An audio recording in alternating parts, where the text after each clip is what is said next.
couple miles away from you. I saved your message on my telephone, hoping it'll get me through. At times my words aren't right, but you know where I am tonight. I'll be flicking through pictures of yesterday, alright. Keep me close to you, this can't be over soon. I know we're falling apart, my darling, but I'll be waiting for you. Keep me close to you, this can't be over soon. I know we're falling apart, my darling, but I'll be waiting for you.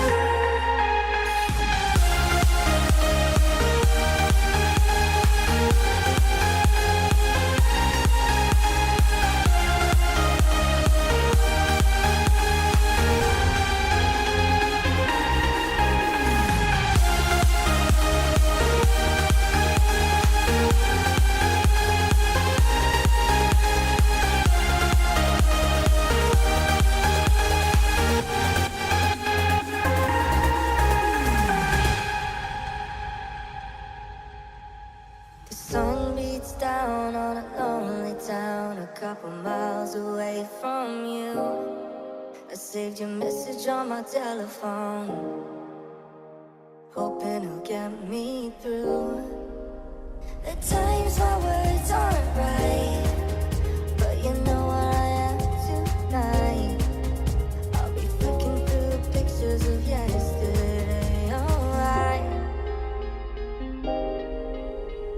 Keep me close to you, this can't be over soon. I know we're falling apart, my darling, but I'll be waiting for you. Keep me close to you, this can't be over soon. I know we're falling apart, my darling, but I'll be waiting for you.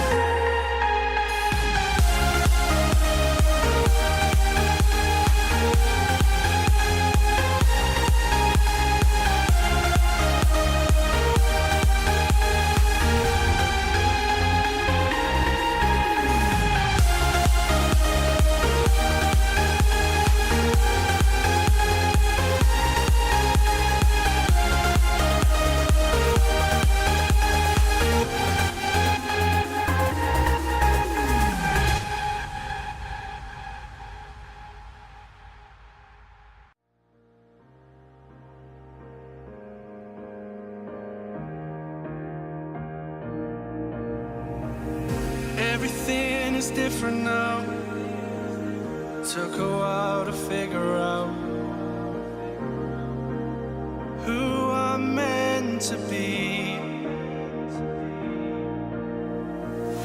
Everything is changing now.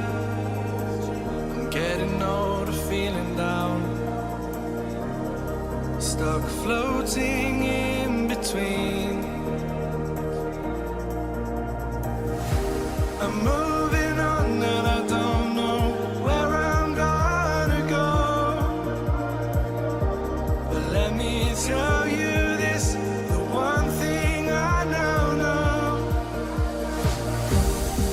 When you feel young and your world becomes what it's meant to be, what it's meant to be.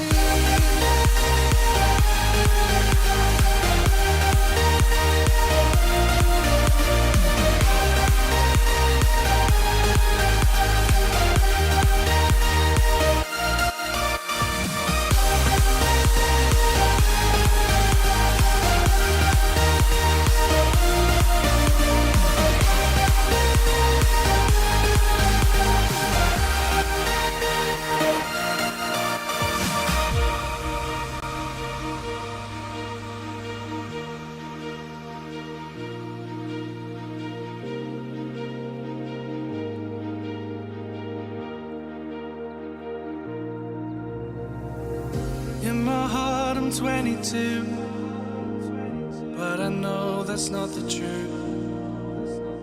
So I'll just dream beneath the stars. Remember what we used to do, hand in hand, just me and you. Those days just seem so far away,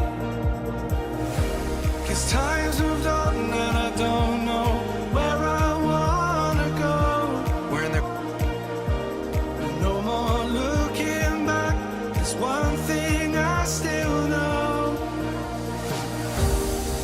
when you feel young and your world becomes what it's meant to be, what it's meant to be.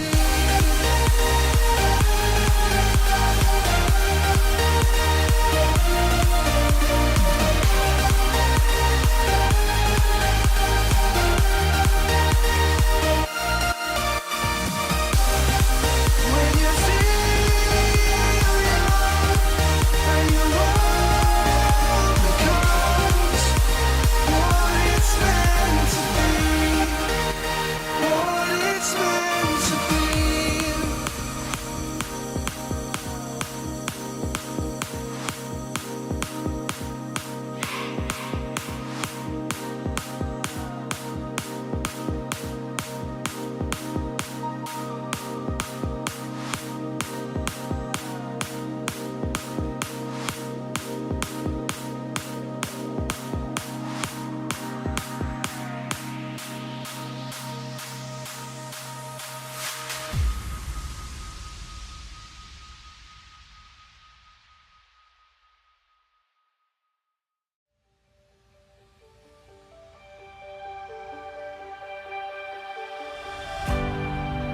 You gave me the chance I didn't know I had. It's what my heart needed. You stayed with me in the moments I felt most alone, until I didn't feel defeated. Without you, I would not be me. Without you, I'd never feel complete. It's the way I know you'd stay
see the light inside you, brighter than the skies.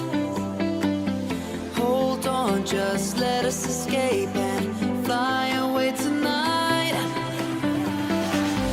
We have the world in our sight, and I know together we'll be alright. Can you see forever we will go?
We are forever learning, one step at a time. As long as the world is turning, I'll be by your side. We'll keep the fire burning, I'll never see you hurt. You know I can't explain it in a way of words. We both know that you'll understand, and you'll see if you take my hand. Then I'll go out of my own way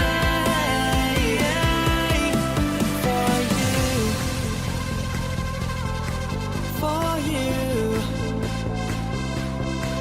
I'll go out of my own way.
Boys, girls, ladies and gentlemen.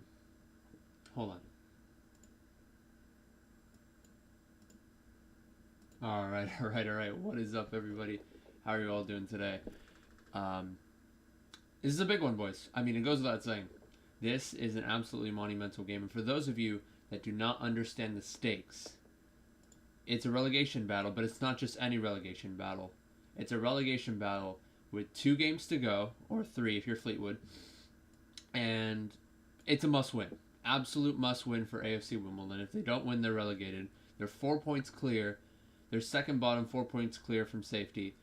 And Gillingham, if they win, it's over. No matter what happens today, if they win, good night. Actually, not entirely. If Morecambe lose their last 2, AFC Wimbledon win their last 2, then yeah, they still have a fighting chance. But we're looking at Gillingham right now. Gillingham are playing Portsmouth and Rotherham for the last 2 games. Rotherham kind of had a bit of a shaky last couple games, but I mean, it's Rotherham, right? They're going to be fighting for that 2nd place. Portsmouth don't really have anything to fight for, which kind of worries me in a bit.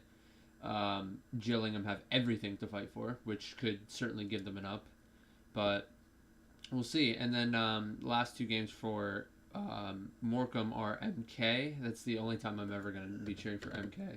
And Sunderland. So definitely a tough last 2 games for both teams. For AFC Wimbledon, they do have Aki away, I think. No, it's at home, actually. Aki at home for the last fixture. But, boys, I think this is the most monumental stream I've done so far this season. This is, obviously, every game is going to be the most important of the season. But I feel like this is going to be the most important game and the highest stakes out of any stream I have done, including, actually, I was going to say including last season, but then the Rotherham, why am I saying Rotherham? The Rochdale game last season, I think probably edges this one out in terms of importance.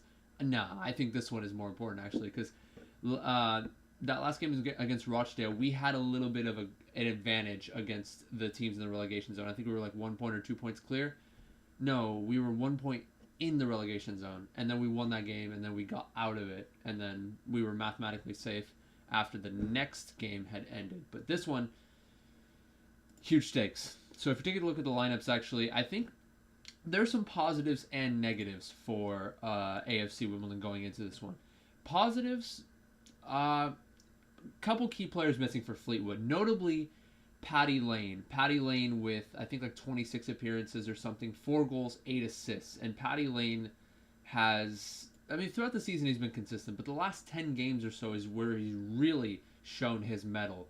And he got involved with it was actually a double red card challenge last time out against Gillingham. And I think Paddy Lane deserved the red. The other player I think should have only gotten a yellow, the player for Gillingham, even though he was rolling around a little bit, kind of milking it a little bit. Paddy Lane came in double-footed, while the other player actually tried to come in through the side with the top of his boot.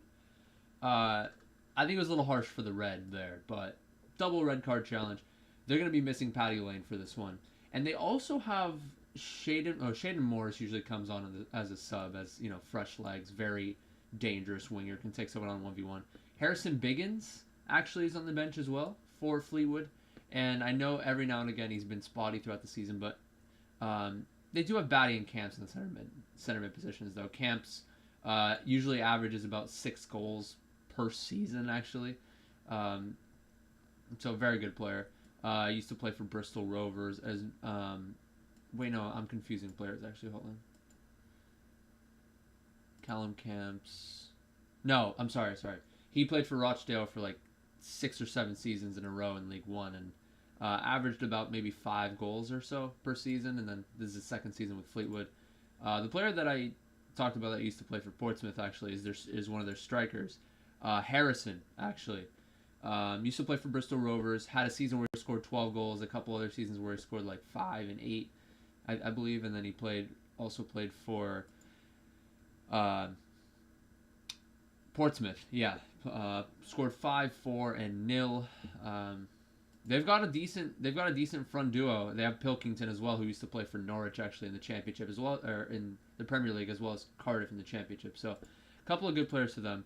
But anyway, I was talking about positives, right? Fleetwood are missing a couple players. They're missing Paddy Lane. They also have Biggins and Garner, Joe Garner, on the bench. Surprisingly, I think maybe it could be coming off an injury, because I would have put him in the starting lineup if I were the manager. I'm not entirely sure, you know, if he's injured or what, but you know, they got a good striking duo. And as for AFC Wimbledon, positives, I was gonna say we have Chuka back, but he's not even on the team sheet. I'm not sure what that's about. Mark Bowen was talking about how we're having players coming back from fitness. Chuka should be on the team sheet, but he's not. He also mentioned that Alex Woodyard was trying to work his way into the side, but that wasn't really super high of a possibility, and he's also out. So I guess not too many positives. Zach Robinson, of course, out for the season. We already knew that a few games ago. Yeah, it's tough, boys. It really is tough. We do have McCormick, obviously. He's been fantastic ever since he's come back into the side, and Asal has been fantastic as well. Cosgrove, not sure how that's gonna turn out with having him up top, but we move. Can't pick and fight our battles. We can only just go with what we have, right? But anyway, that being said, the game probably already started, but I'm just coming onto it right now. I'm not going to say it's a 0-0. I don't think it's going to be a 0-0. I think AFC Wimbledon will play with plenty of heart. I think ever since Mark Bowen came in the side, I do think that they have played with a lot of desire, with a lot of heart. Aside from the Crew game, that was a very obviously it was abysmal, but it was also a bit of an anomaly compared to the rest of the games they played under Bowen. The game against MK especially, I think they played it was a pretty well-rounded performance from them, aside from 1 or 2 defensive lapses. I think the game against Sheffield Wednesday, I think we honestly could have won that game. We really aside from a couple through balls from Barry Bannon, I think we nullified everybody else. And obviously couldn't finish Ayub Asal that glorious opportunity. But anyway, that being said, I don't think it's going to be a 0-0. I think the Dons fans just away to our left, Fleetwood with a that block of striking seating duo and Harrison and Parkside Pilkington are stand. going to be dangerous enough maybe to It's get one. Nightingale now trying to And I think AFC intercept the ball Wimbledon forward from will Fleetwood, fight hard who to then probably get one. I regained think in the end it's possession. going to be Pilkington now 1-1 over on the far with, side, but he's giving it away Sal, to the actually, Dons. I think he's going to be on McCormick the helps it score on into sheet. the For some Fleetwood reason, I half, think but he's gonna be on the score sheet. here come the home side, And just then, inside the Dons half with the captain Danny For Andrew. Fleetwood, I think Harrison is going to Played square now for into it. Josh That being Harrop. said, let's get right to Actually it. making his way forward down the left-hand side. Hartigan blocking his path, and indeed Their center attacking mid, Harrop forced to steer Harrop, it back into his actually, own half. played for Preston Zach Jules now will North steer End it forward for about 5 towards the Dons seasons. penalty 2 of them area, but he Paul Callenby had happy to just he shepherd that played one all the way more than through to 3/4 Nick of the Zanuck. game, and he scored, I think, 5 goals and 3 goals respectively. The other 3 games, I don't know if he had injury woes, or I think he was just in and out. He's a rotation player. The pitch out there, but very good for League it's a One little bit bare in standards. places, isn't it? A The little bit youngster. Not quite And crucible-esque, but they have 2 outside mids in it's going to be the Macadam field of and dreams Hayes, for maybe who are one or both other of the two academy sides this products, afternoon. actually. Free So kick they're now to going with Fleetwood. youth over experience Here here, on inside their Fleetwood, own half in the which is centre fairly field. interesting. Atmosphere absolutely jumping, as you would expect with a game of such gravitas and magnitude towards the lower reaches of the League One table. Nothing other than a win will realistically do for the Dons this afternoon. 100%. Free kick played short by Batty. Back to Nasiala, formerly of Shrewsbury and Ipswich. Plays all the way back to Alex Cairns, who was sent off here recently for It's going to be a long ball here. handball. Wow, nobody's picking him up. Number 41 was just able to Sometime here goes Pilkington side-foot once it again down, in centre field. thankfully, in the Callenby, end, though, will clear scoop it lines. high and forward, but way too far ahead of both Cosgrove and Asal, all the way through to Cairns. Immediately gets Fleetwood back on the attack down the left-hand side. Andrew will ping the ball high and forward. Callenby does well at full stretch to nod it up and then into That's the path for of Sutton by Marsh, George taken on Marsh. now by McCormick. Tries to steer it square for Rodoni, but it's too far ahead of him. And now here goes Harvey McAdam Heavy on down the touch right-hand for, side for Fleetwood. Macadam, Ball and into he the puts it into the penalty box. area. That Well was watched dangerous. there, well Wow. gathered by Nick Zanev with Harrison was able to Alex beat, Rooney, but it's too far ahead of I him. think And now that here was goes Paul Callenby. the Just game they eventually lost 5-3, for a of course. pace there getting into the box, but Nick Zanuck collected it in the end. Meantime, here come Fleetwood once again. Andrew down the left-hand side. Danny Andrew, oh, by the way, yeah, Danny Andrew coming back into the side off as now well. I for think he Josh just came Harrop. off of injury. Again, well That's closed going to down be by another Marsh. Back positive it goes for now to Fleetwood as Danny Batty. Andrew can really get Just down the inside wing, the even though he's Dons half, playing in a looks up, sizes up his 3-5-2. options. Plays short now Going to into be more defensively minded Pilkington, at although that's times. a I poor think pass he forward. is someone to intercepted look by at going Callenby, forward. but now he's giving it straight back to Fleetwood. It's Jules who manages to sidestep, but Cosgrove, goodness me, but he's taken a complete air shot at that one, and it's gone out of play for a throw into the Dons. Goodness me. bizarre. Perhaps a little bit of nerves there. Shades of Shooter McGavin there in the I forgot Happy to set the Gilmore, timer, fair my shot. bad. About 3 minutes in. Certainly a cup-tight kind of atmosphere around the ground at the moment, but we expect perhaps a few nerves as well. very much so. Of course, the Dons, we all know, 25 without a win in the league, but Fleetwood themselves on a... I guess the IFL commentary was just a bit too loud there. I turned it down just a hair. It's going to be a long throw here for AFC Wimbledon to take. Marsh then will take the throw for the Dons, level with the edge of the Fleetwood penalty area. Coming up for 4 minutes gone. In comes the throw now. Callum Bailly's forward. Nicely done by Hennigan to get the flick on. Sal's trying to create space for a shot. Ooh. Just took a first. It was a nice first touch with his right foot to set him up for a potential shot there. Tried to blast it far post, but trickled a few yards wide, low in the corner he was aiming for. That was a deflection, yeah. Massive deflection. He brought the in that regard. According to the officials, then it's going to be a goal kick to Fleetwood to be taken by Alex Cairns. Massive game this. I mean, I cannot understate how big this game is. I don't seem too energetic right now, most likely because I only got like 4 hours of sleep, but we truck on and we move. Switches it from right to left. Here's Andrew. Ball lofted into the... Well, tried to loft it into the Dons penalty area, but in the end went way above and beyond. And Nick Sanev happy to just wait on his way and behind for a goal kick to the Dons. Brings to Nathan and his First 5 minutes, not much to talk about here. We've converted him to be a Dons fan. That's from Elisa. Aside from Fleetwood, keeping possession for the most part here, trying to get a couple of really quick balls in the box though, after they pass it around a few times, just trying to catch us sleeping a little bit. Cosgrove is holding it up, nicely done. Gets a little bit of a flick on over the top to Ayuba Sal, but it's all the way to the left-hand side. Gets a cross off. Well, in the end, so he's possibly in 2 minds with a header. Was it an effort with Rudoni ended up finding his way into the box and getting a header, but it was way wide. Straightforward gather for Alex Cairns. Yeah, good to have you all tuning in from around the world again this afternoon. Alan Rickwood out in Canada. Lee Brown has plenty of space after a Nightingale header. Opts to get it to a Sal. First touch let him down. Throw in here. Damn. I thought Sal was just going to drop the shoulder and maybe try to beat his man for pace there. But he opts not to do that. He did that a few times last time out. I think Ayuba Sal was absolutely brilliant.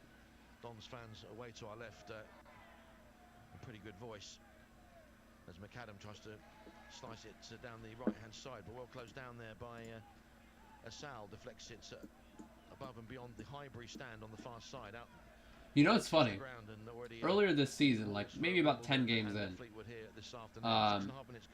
I thought for some reason, I don't know why, for some reason I thought Fleetwood were playing at the original Highbury that got obviously demolished years back and got turned into flats. This was about, I want to say October 2021. I'm like, oh, they play at Highbury, really? No, they're not even in London. They're actually extremely far away from London. I actually went to see the old Highbury when I went to London. It just felt surreal. It felt surreal actually standing on the center spot right there. And I thought to myself, wow, this is where the Invincibles once played. This is where the Arsenal team that went unbeaten for 50-odd games played. It's pretty interesting. I think they said there was about 500 or so left yesterday, but maybe a few more have been Nicely taken. done then by Ayuba Sal. I mean, he's starting on the left, but he went all the way to the right to try to press a defender there and almost dispossessed him. Towards Harrison, who looks as though he's having the shirt pretty much ripped off his back there, but playing out to continue. Ball launched forward now to the Fleetwood. Oh, come on, Cosgrove. Cosgrove was pressing actually, and Nisaya actually tried to get a pass over to the other side, and Cosgrove was able to get a touch off, but bounced off of him all the way for a throw in. Bright sunshine as well, thankfully. Nisaya, no, Nisiala. Pardon me, Nisiala. Is Zach Jules now taking no chances as Asal tried to close him down. Back it goes once more to Danny Andrews going to be dangerous here. He has a few yards of space as Asal is not pressing too high here, but plays it all the way back to the center back. Once again. Here's Batty midway inside his own half, turns and feeds it back to Toto Nasiala, of course. Fleetwood just content to pass it around the back here. Camp's dropping deep. They play it long finally. And boy, Hennigan. Went all the way back to Danny Andrew. Or Harrison, pardon. Thankfully, it was offside in the end. The Dons just on the edge of the penalty area. Yeah, Fleetwood are going to try to hit us on the surprise there. They're just going to knock it around, maybe play a little slow at times, but they've been trying to catch us quick every once in a while. Yes, get in there. Let's go. Portsmouth 1-0 up over Gillingham. That's what we need, baby. That's what we need. I'm going to be taking a look at those results, actually. I'm going to keep a hawk eye on those two games, the other one being the only time I'll ever cheer for MK. MK versus Morecambe.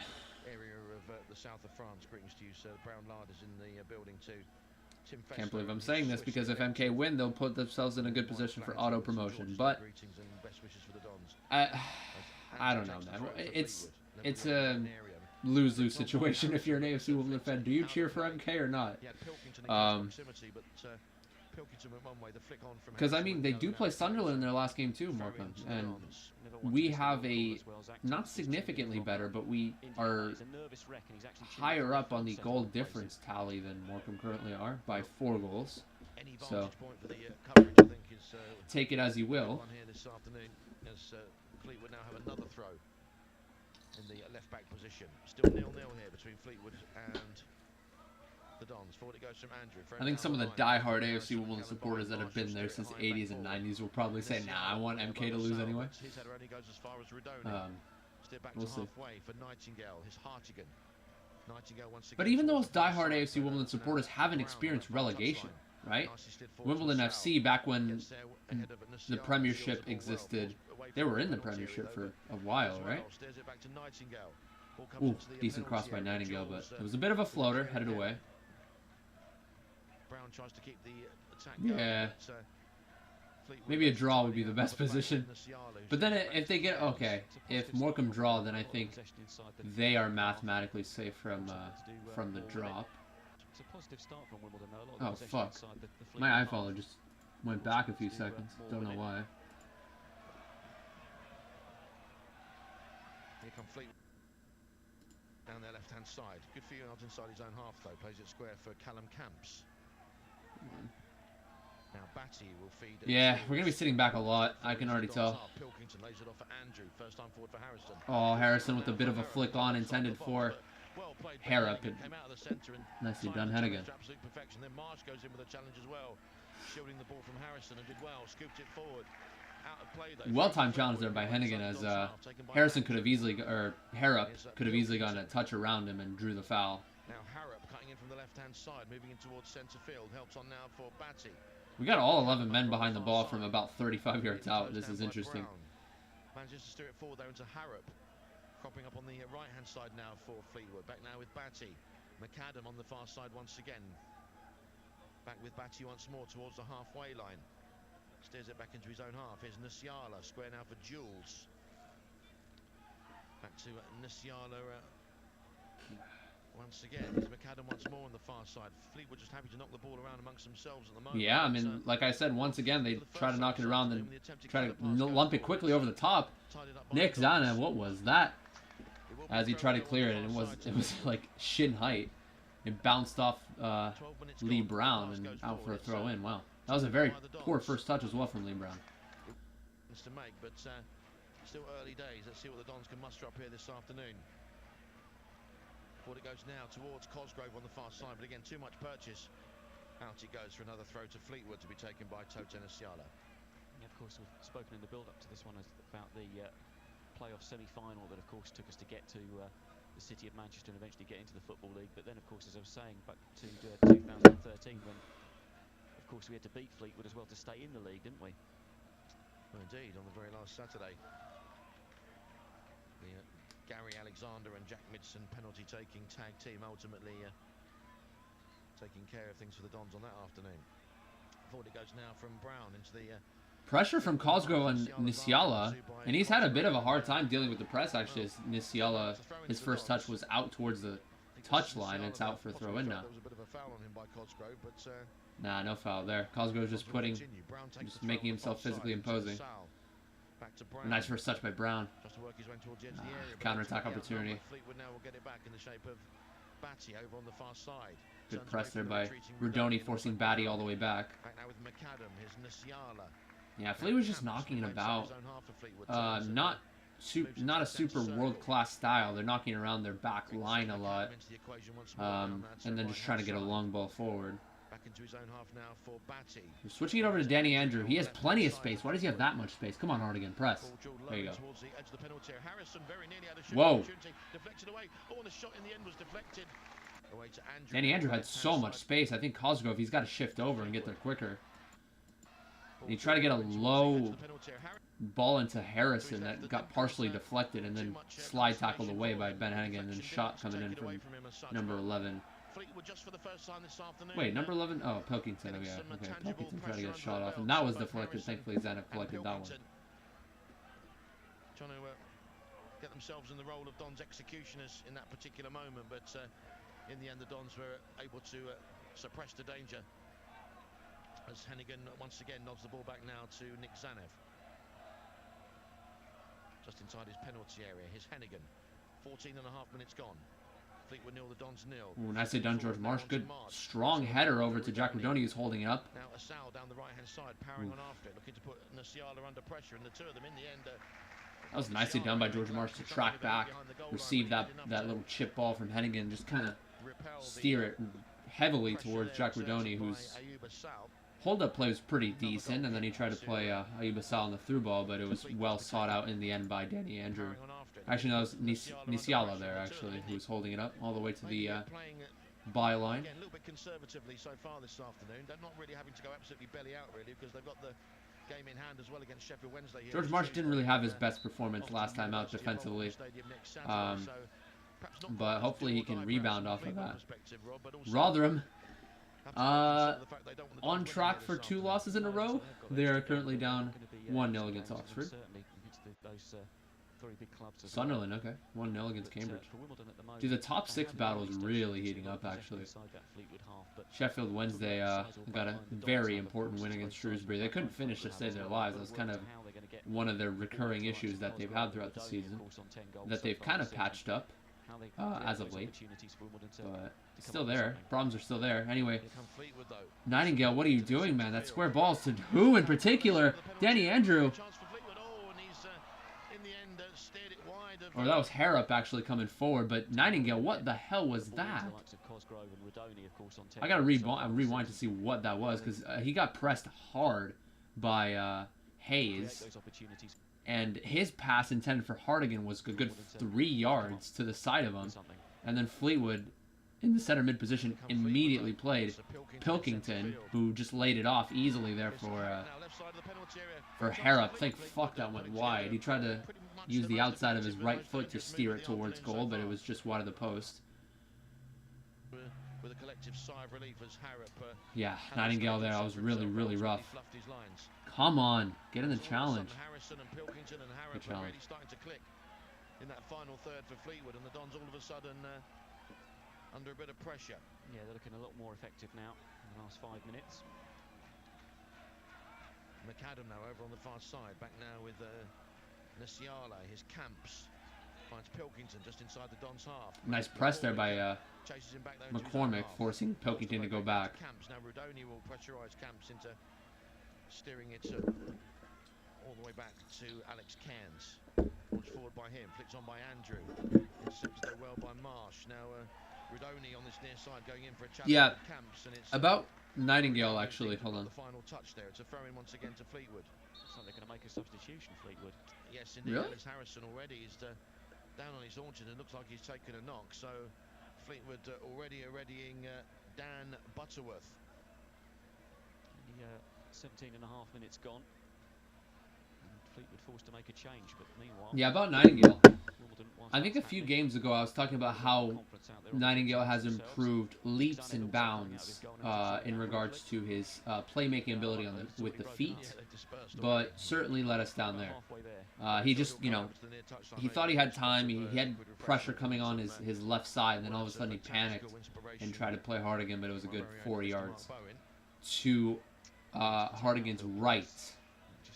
Towards the towards the halfway line, as Hardigan was trying to check and receive the pass.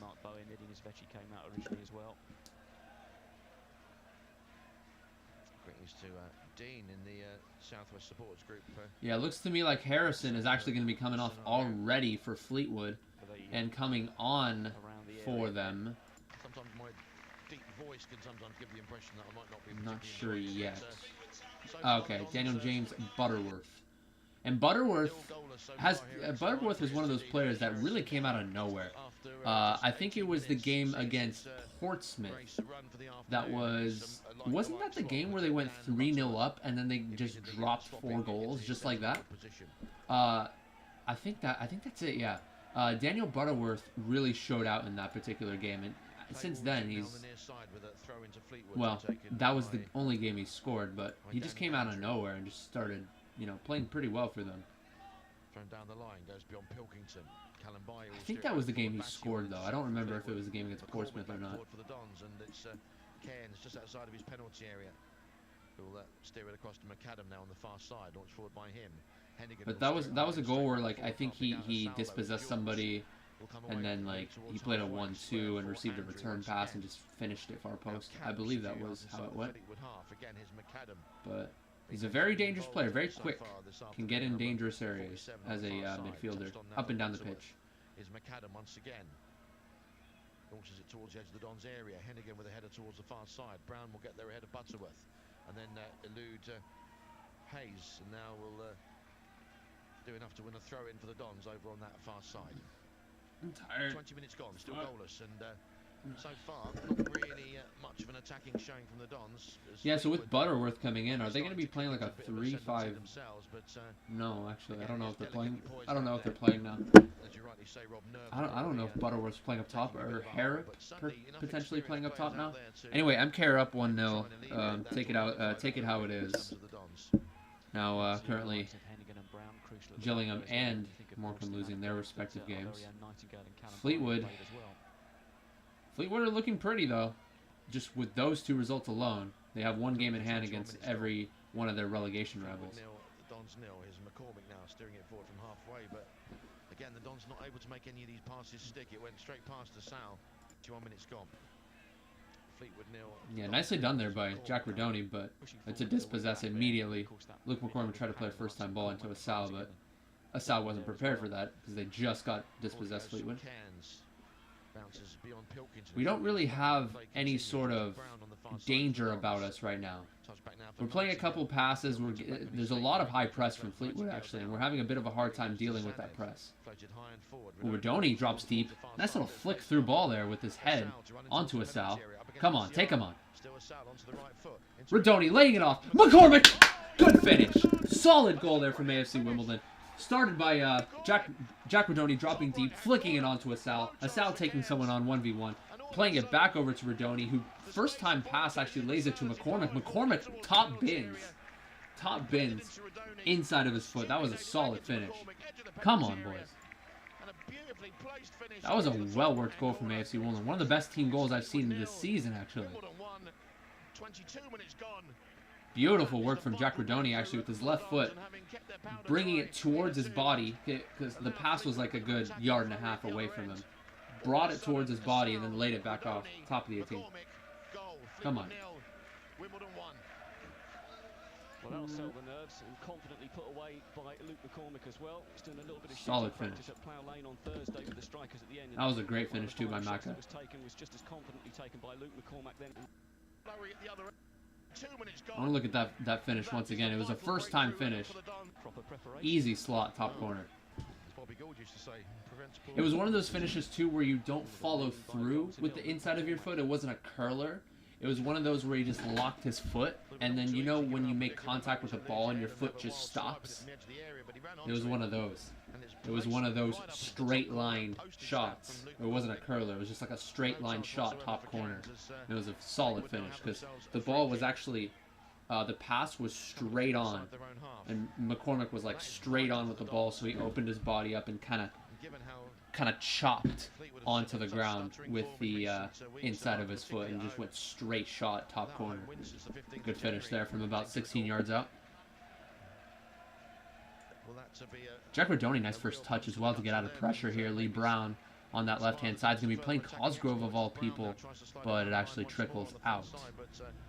It went out and in, actually. But Cosgrove, of all people, actually making the run down the wing. Goodness me, that goal from Luke McCormick. Come on, boys.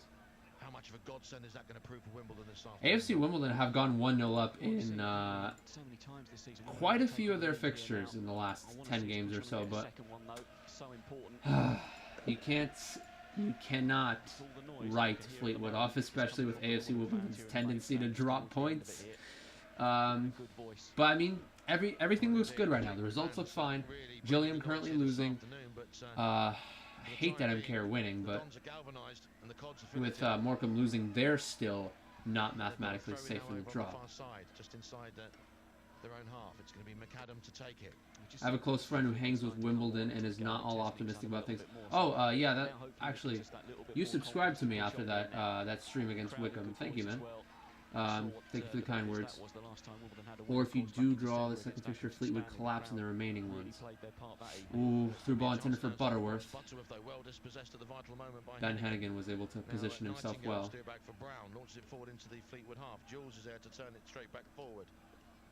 Here's Harrop, who of course had that great chance before the goal to put Fleetwood one up. Harrop now out wide. He plays as a center attacking mid in this particular game, but he's been out wide a lot. No foul there. Get up. Nicely done there by Luke McCormick. Sam Cosgrove drawing the foul there. Say what you want about Cosgrove being a lamppost or whatever, but whenever he does get it played to his feet, he is pretty strong.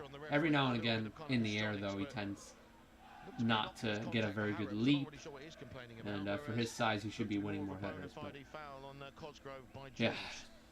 So the Dons now with a free kick a few yards inside their own half. Nick Zanev will tee this one up just a few yards. Jack Rodoni's been fantastic so far. I think off the ball press he's been he hasn't been running around like a headless chicken, but he's been timing his off-the-ball press. And he dispossessed somebody on occasion and tried to play a foul on the through ball, but didn't work out. But then 2 minutes later, Jack Rodoni with a nice little flick on, and, you know, good hold-up play with the return pass from Asal. And he's playing well. Back to McAdam, still just inside his own half. Touch back now for Nasiala. Midway inside the Fleetwood half. Square now for Jules. Here's Andrew. Touch back to Jules. Fleetwood really biding their time, but of course now that they're a goal down, probably need to really try and get a shift on as well. Batty tried to thread a through ball, but it was I'm just writing some notes here. Ultimately bisected the position of both Pilkington and Hayes over on that far side. And in the end, how many games in a row have we scored first and drawn or lost? Well, let me throw some games out for you, and after there's a dead ball, hold on. Cosgrove trying to hold it up, but Nasiala was able to get a foot on it. The game at Charlton about a month and a half to 2 months ago. Cheltenham. 21 minutes with a brilliant No, Cheltenham. Yeah, was that 1-1 or 1-0? I think that was 1-0 with Jack Rodoni, you know, a good through ball, and he was able to finish. Just when the Dons needed it, and just when Fleetwood were not necessarily dominating the game, but just started to get into a little game bit against of MK. something resembling a fairly threatening attacking rhythm, and of course they had that clear chance with Harrop as well. Yeah, it does test them, as I said, but what I want to see that do for us now in terms of not in a row, but there were games in you know, in the last 10 games or so, not in a row, but there have been games where we went 1-0 up about 15-20 minutes in, and then eventually we ended up just capitulating. Ooh, yeah, of course the Crew game. We scored first there with Cosgrove. Well played, Paul Callenby. Just on the edge of the area, intercepted well and cleared it away for a throw on the far side to Fleetwood. New day, new game, certainly. We're looking for goals coming from throughout the team as well. Luke McCormick stepping up with another one. McAndam taking a couple touches, thankfully. I was going to say, why does he have that much space? But Jack Rodoni was able to recover nicely and get the block in. Flex out, it's going to be a corner to Fleetwood over on that far side. Yeah, Danny Andrew will go across and do Wickham know all about surviving, actually. They did survive the drop a few seasons ago. that same season where we actually got a 2-1 victory over Wickham with Joe Piggott scoring 2. That was the same season where we had Aaron Ramsdale, the Great Escape season, and it was just fantastic work from everybody involved to stay up. Good perceptive play there from Callum Camps. 2 number 10s there coming together. Comes across and prevents Good results. Good results. Still in our favor. Down the right-hand side. Throw into the Dons. As it stands currently, we are 2 points clear, or 2 points, sorry, behind from safety. Throwing now from Marsh. Up towards the edge of the box. Cosgrove tussling there with Andrew. Fleetwood get it clear. Back into the Dons half. Pilkington's after it on the near side, but Hennigan's there and just there just to help it on its way and make sure it went out for a throw to Fleetwood. That ball goes all the way into the tunnel there. Nicely done by Hennigan. So far defensively, Hennigan's been pretty decent, winning headers and getting in good positions to intercept a couple of through ball attempts or to make that last-ditch challenge. McCormick tries to get it clear from midway inside his own half, but succeeds only in picking out Camps, who immediately has Hartigan snapping away at him, but Camps did well to pick out Andrew on the near side. Danny Andrew with a decent ball back post, but nobody was there, thankfully. Grab it at the second attempt. In the end, didn't really give any of the Fleetwood forwards any chance to get on the end of that cross, Danny Andrew and Nick Zanev. Mathematically, I would say we'll be like 30-35% chance of staying up, but I think looking at the games non-objectively, I think 70%, because you know last game for both Fleetwood and okay then. JaggyDons was trying to fight and tussle for this. Don't know what happened there. Surprised there wasn't maybe a bit of words there from the referee after that. JaggyDons got pushed down by Danny Andrew as he was trying to annoy him a little bit on the throw-in attempt. Tidy up and steer it back to Nick Zanev. Having said that, though, I think I'm impressed with how JaggyDons sort of is kind of got more muscle about him now as well. You know, he's more up for the battles of League One at his physique. Another free kick then on this near side. Foul by Andrew on Cosgrove. 14 viewers already. Holy shit. Thank you guys. This is the most viewers I've had for a relegation type battle. A non-top, a non-Sunderland, a non-Wickham, a non-Rotherham, a non-Sheffield Wednesday stream. That's the most I've had in the first half. It just goes to show how high these stakes are. And obviously it's an away game too, so more people would be available to tune in. So yeah, thank you guys for coming along. Thank you guys for the support. It really does mean a lot. Nightingale. Ultimately couldn't angle it in towards Ooh, quick goal kick here for Fleetwood, and they might have numbers up. No, Paul Kalambai recovers nicely. Adam tussling away with Kalambai on the far side. Back it goes to Batty. Okay. Cosgrove just completely steamrolling past Daniel Batty. So the award is that his first name, Daniel? Fleetwood. I don't know. And it's going to be Batty. McAdam to take what's been ruled to be a free kick over on the far side. Oh, absolutely. The championship as well has some very crucial top 6 implication games.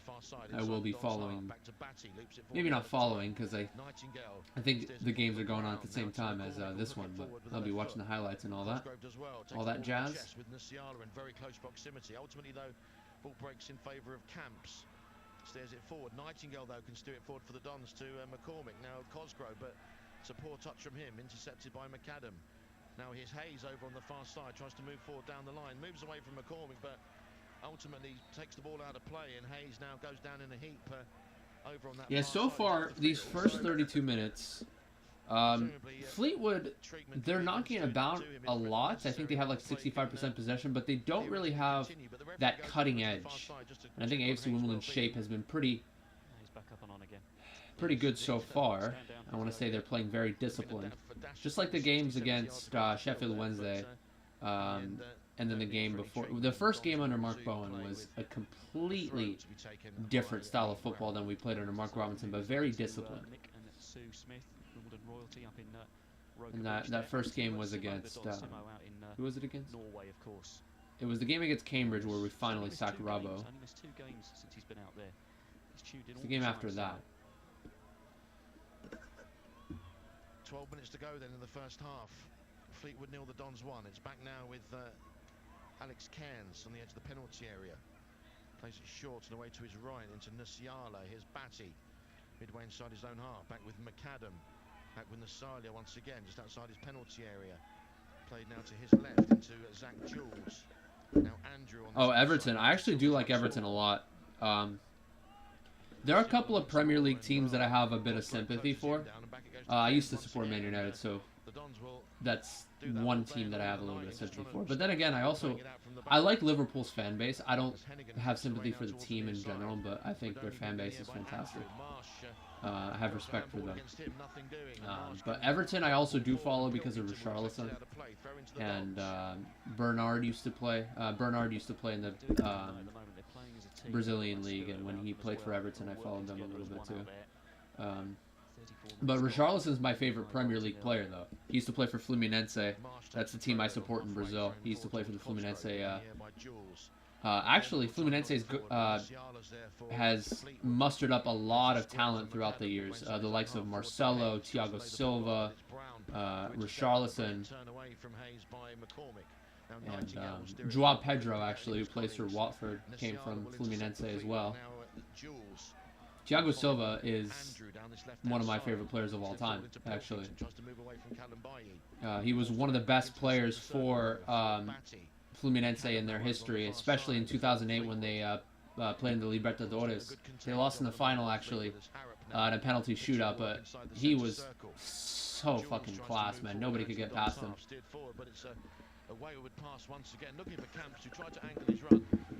The Brazilian league is a hell of a league to follow. I mean, one team that could get promoted one season can get relegated the next. I mean, it's that crazy. Especially, well, except for teams like Flamengo, who have a lot of financial backing.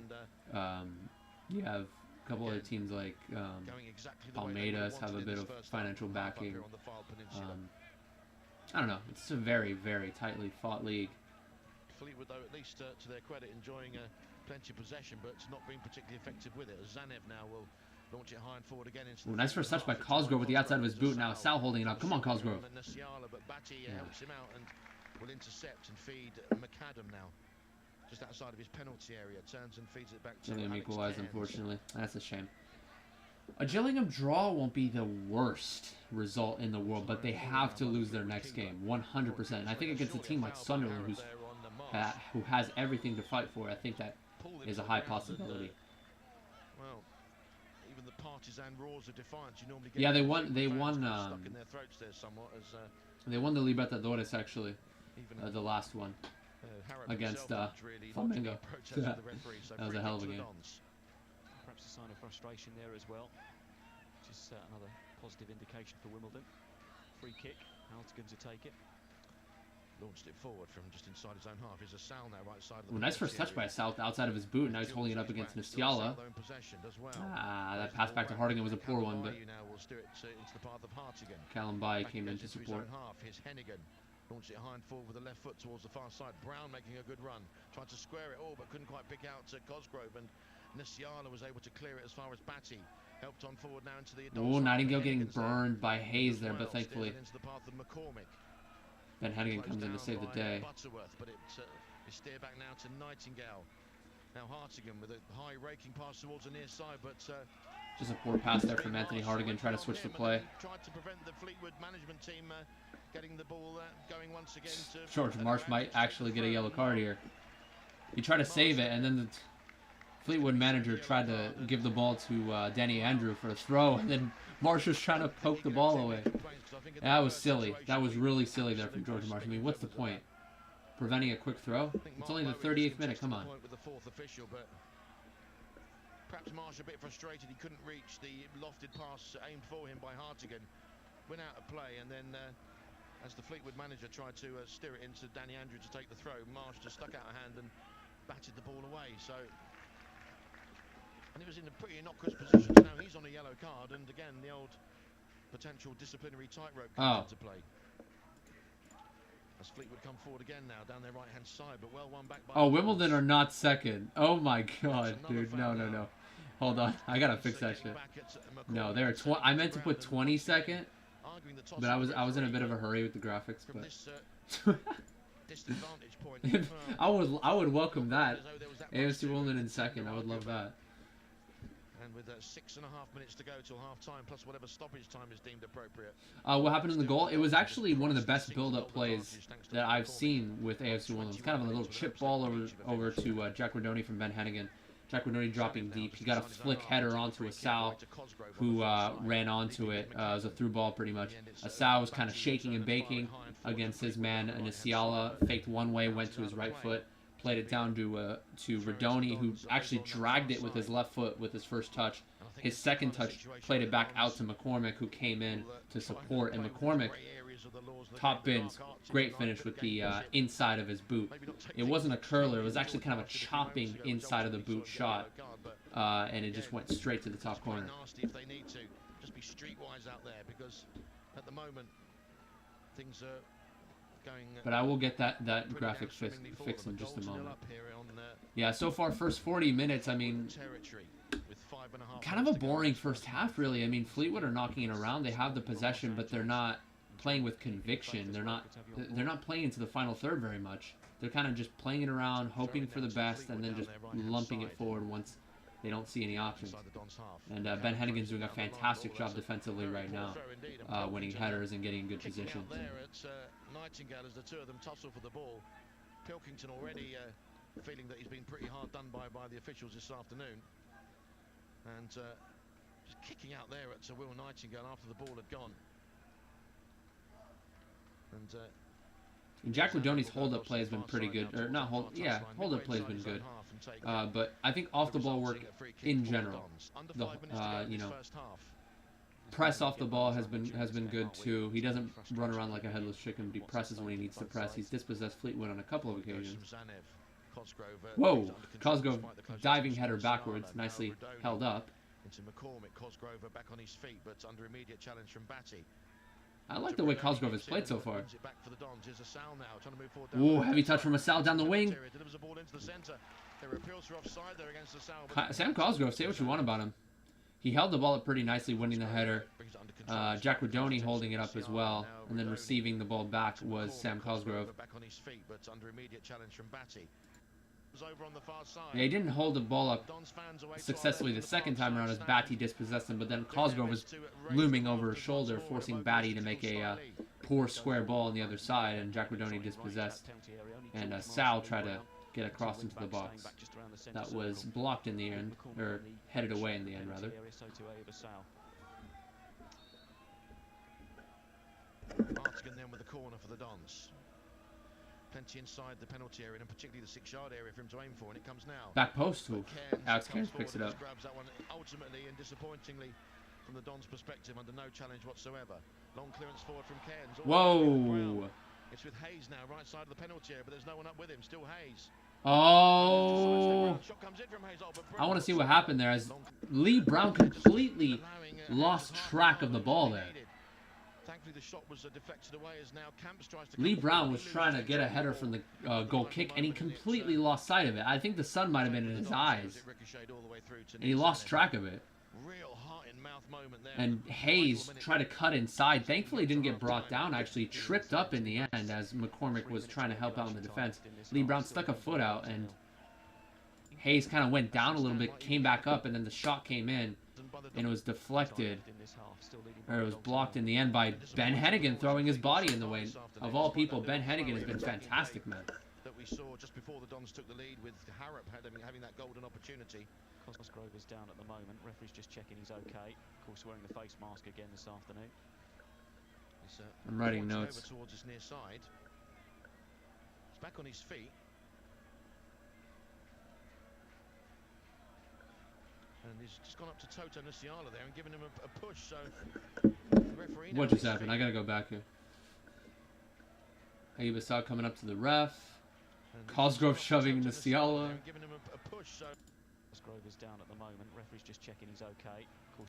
Yeah, I think AFC Wimbledon players are kind of complaining about the harrying that Cosgrove has been receiving. Still leading by a goal to nil. And Let me look back to see what happened. Cosgrove actually went down. Might even get any chances if it's presented to them by the Dons, because it's A little bit of a swipe there from Nasiala. I didn't see that actually.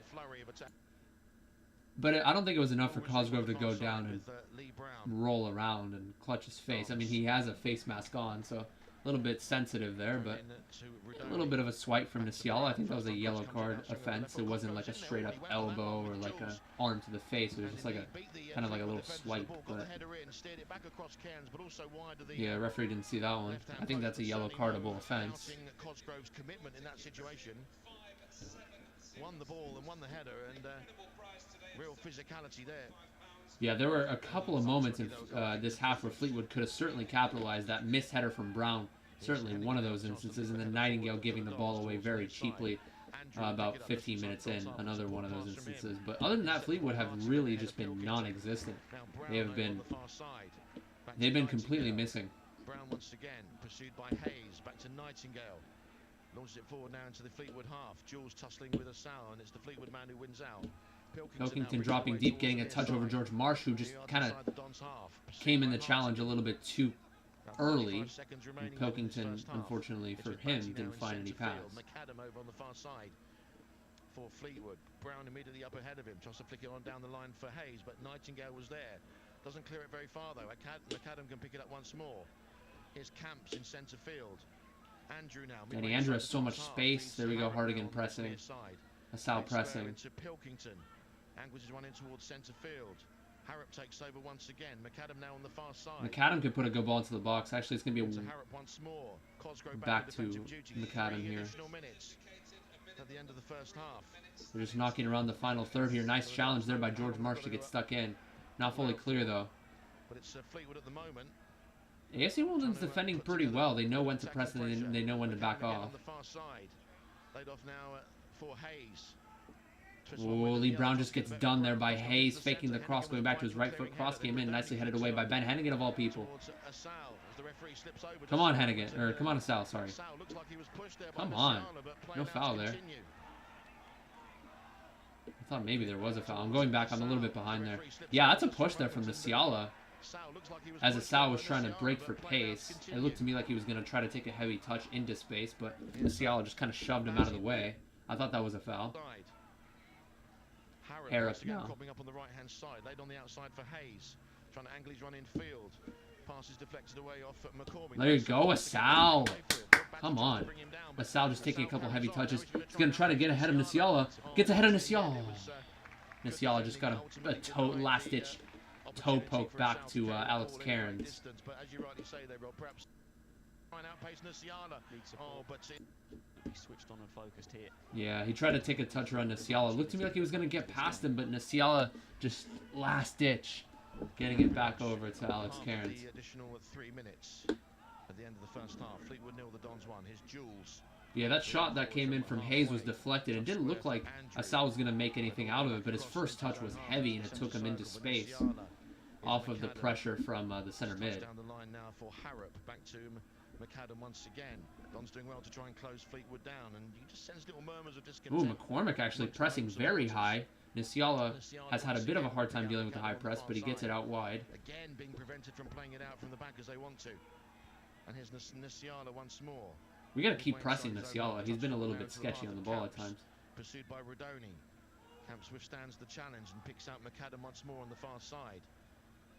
Asal once again snapping away at him. Back it goes now into Camps. Rodoni. There we go. Asal and Rodoni double teaming on Callum Camps. Although the Dons got the vital deflection and it went out of play, the throw-in will once more go the way of Fleetwood. Yeah, if we're talking about long-term, I mean, this is the season of all seasons where we should stay up, because Mark Robinson didn't spend a single dime from the 350K that we saw from the sale of Oliver Palmer. So if we could just stay up this season, I think we'll finally make some strides next season in regards to our league placement. Into the Dons fans just down the stand from us, and it's going to be interesting that the away end is on the side. That's something I haven't seen. No, I think the 3 minutes are now more or less up, and well, the Dons fans I think just need to give them the ball back, because It does come back when the new ball comes in. And now 2 balls. Oh dear me. AFC Wimbledon fans with a bit of shithousery there. Disregard that kind of thing, and Again, they're only potentially doing half I am their still own nervous, side. man, but Had the 3 we'll minutes see it extra out. time I'm added on, confident. time added on. We are indeed, and that's the final action then. of the I'm first impressed half, and with now what well, they didn't play world class in that half, AFC Wimbledon, but their defensive shape was fantastic. Fleetwood really had no answers. I mean, they had a couple of decent chances from AFC Wimbledon's, from their own mistakes, really. They shot themselves in the foot on 2 occasions, one of them with Nightingale trying to play hard again, and it was a very poor pass. But the second one, Lee Brown missing the header.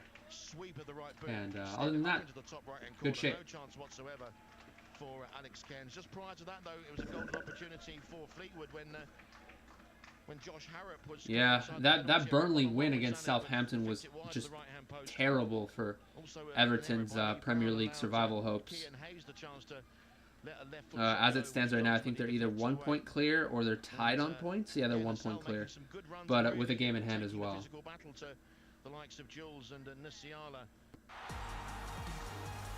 Yeah, about 25% of the squad are keepable.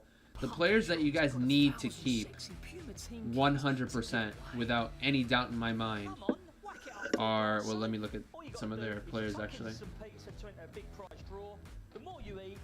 Richarlison 100%, Gordon 100%. I think you guys can get rid of Decore. I don't think he's gonna have too much trade value or transfer value. I think you guys can get. You guys just signed Johnny Van de Beek, of course. Keep him. Dele Alli is going to be contracted for 1 more season. I don't know. So you'll know exactly what you're getting. But, and every car yeah, keep Richarlison 100%. roadside assistance and our 7-day I think Holgate also. I think you guys got to keep him too. And if you don't, we'll take it back. But, Can you buy a quality car that's guaranteed to leave you happy? Kazoo, yeah, you can. Anyway, I'm going to keep it short and sweet because I'm going to make some breakfast. I'll be back. Decent half for AFC Wimbledon, good defensive shape, and at times, every now and again, they looked okay in the final third. Cosgrove holding it up pretty well. I think Jack Rodoni off the ball press has been pretty decent. Asal off the ball press, as always, fantastic. And Jack Rodoni on the ball has been good too, holding it up. And they're making the right decisions, AFC Wimbledon. Once they're in the final third, every now and again they get pressed by Fleetwood in Fleetwood's final third, and they make a poor pass or two, or they lump it up. But when they're in the final third, AFC Wimbledon, they look good. That being said, I will be right back after these short messages.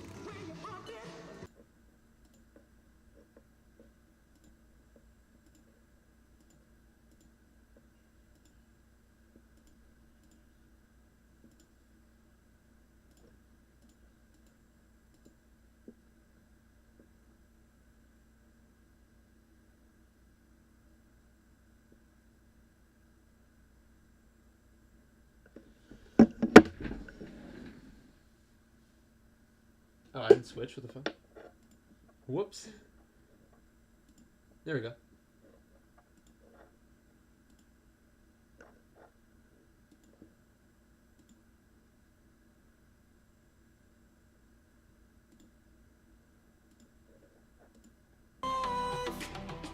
Life is happy, but it's so insane. We must merely make a start. Savannah, I'm coming home. Savannah, we'll never be alone. Savannah, the beauty of the world. Savannah, let's all take a walk. Savannah.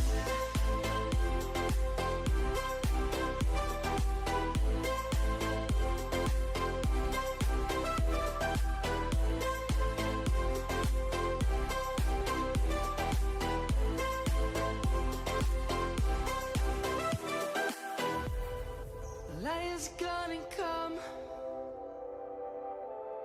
The birds have just begun. We will always take a stand for the people, for the land. Let's go back to when we were young. For the animals we stand.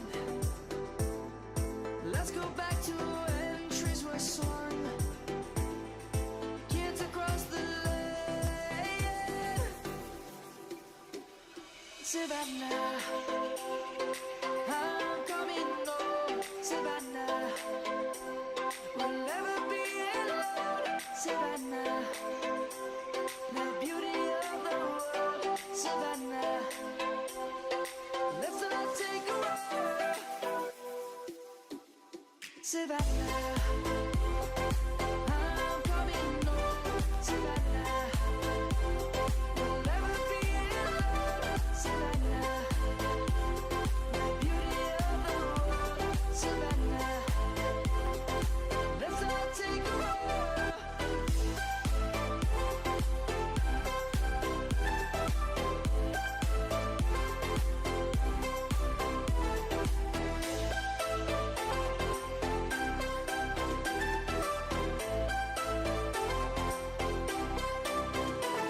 Savannah, I'm coming home, Savannah. We'll never be alone, Savannah.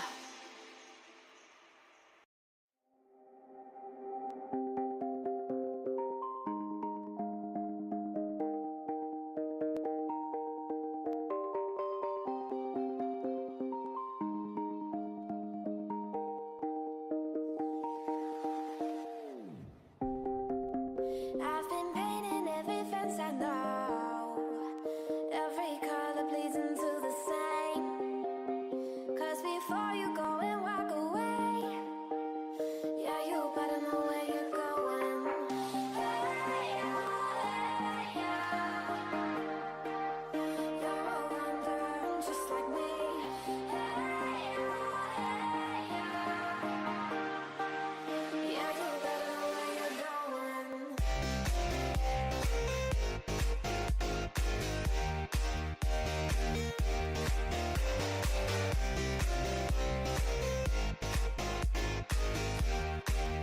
Yeah, you better know where you're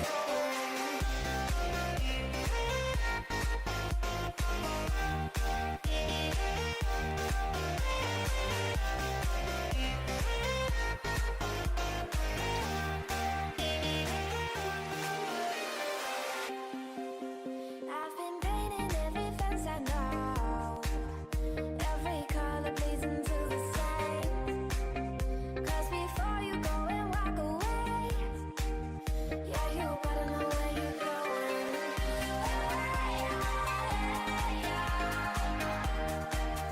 You're a wanderer just like me.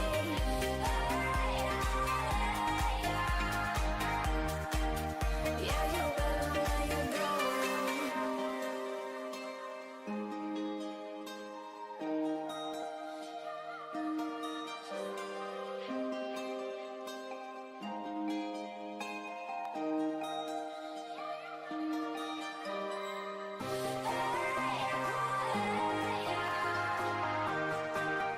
You're a wanderer just like me.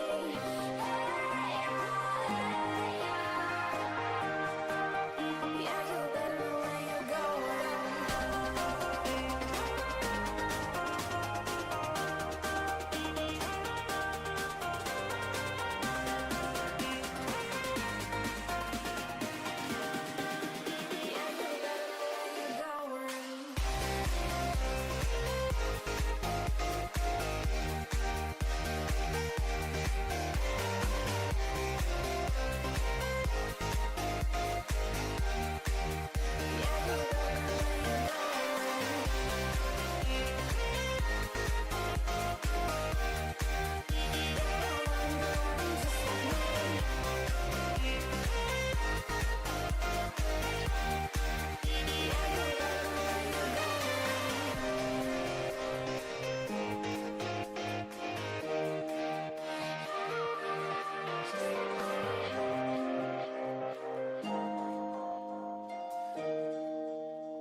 Give me reasons to doubt, try to keep me down, but I'll put the flame out, you can't get to me. Throw your sticks and your stones, go break all of my bones. You won't ache my soul, you can't get to me. and there is no barricade that I can tear away. Shoot me down to fire away, away. But I'm a heavyweight. I'm a heavyweight. I'm a heavyweight. I'm a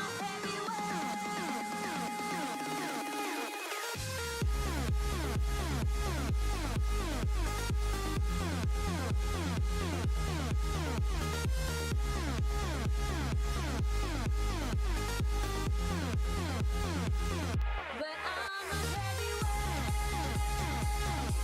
I'm a heavyweight. I'm a heavyweight. I'm a heavyweight.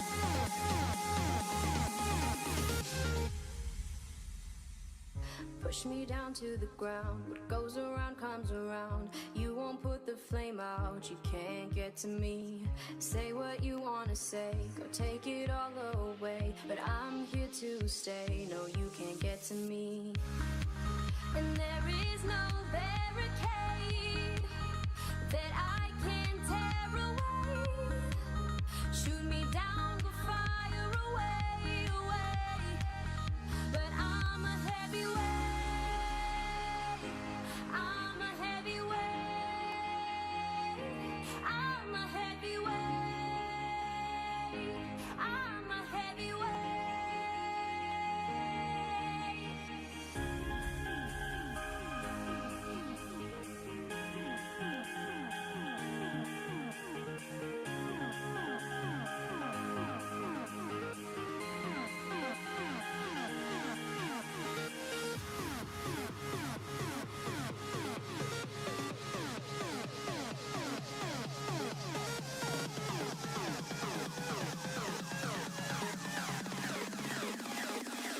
But I'm a heavyweight. I'm a heavyweight. I'm a heavyweight. I'm a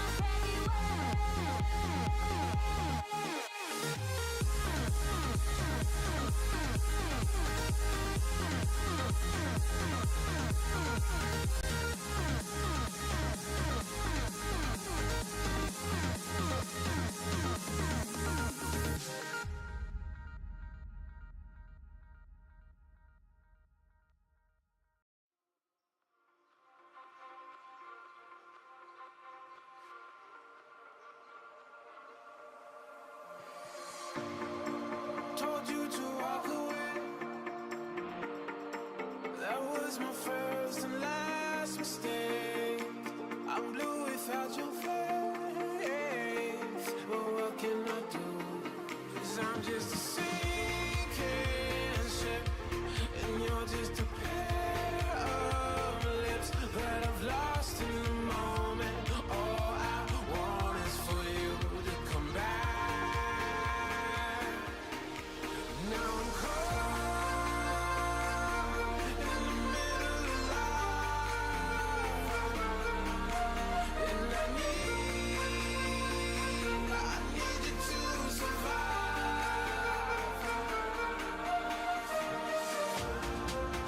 Whoa, I need you to survive. 'Cause without you by my side, I can't survive.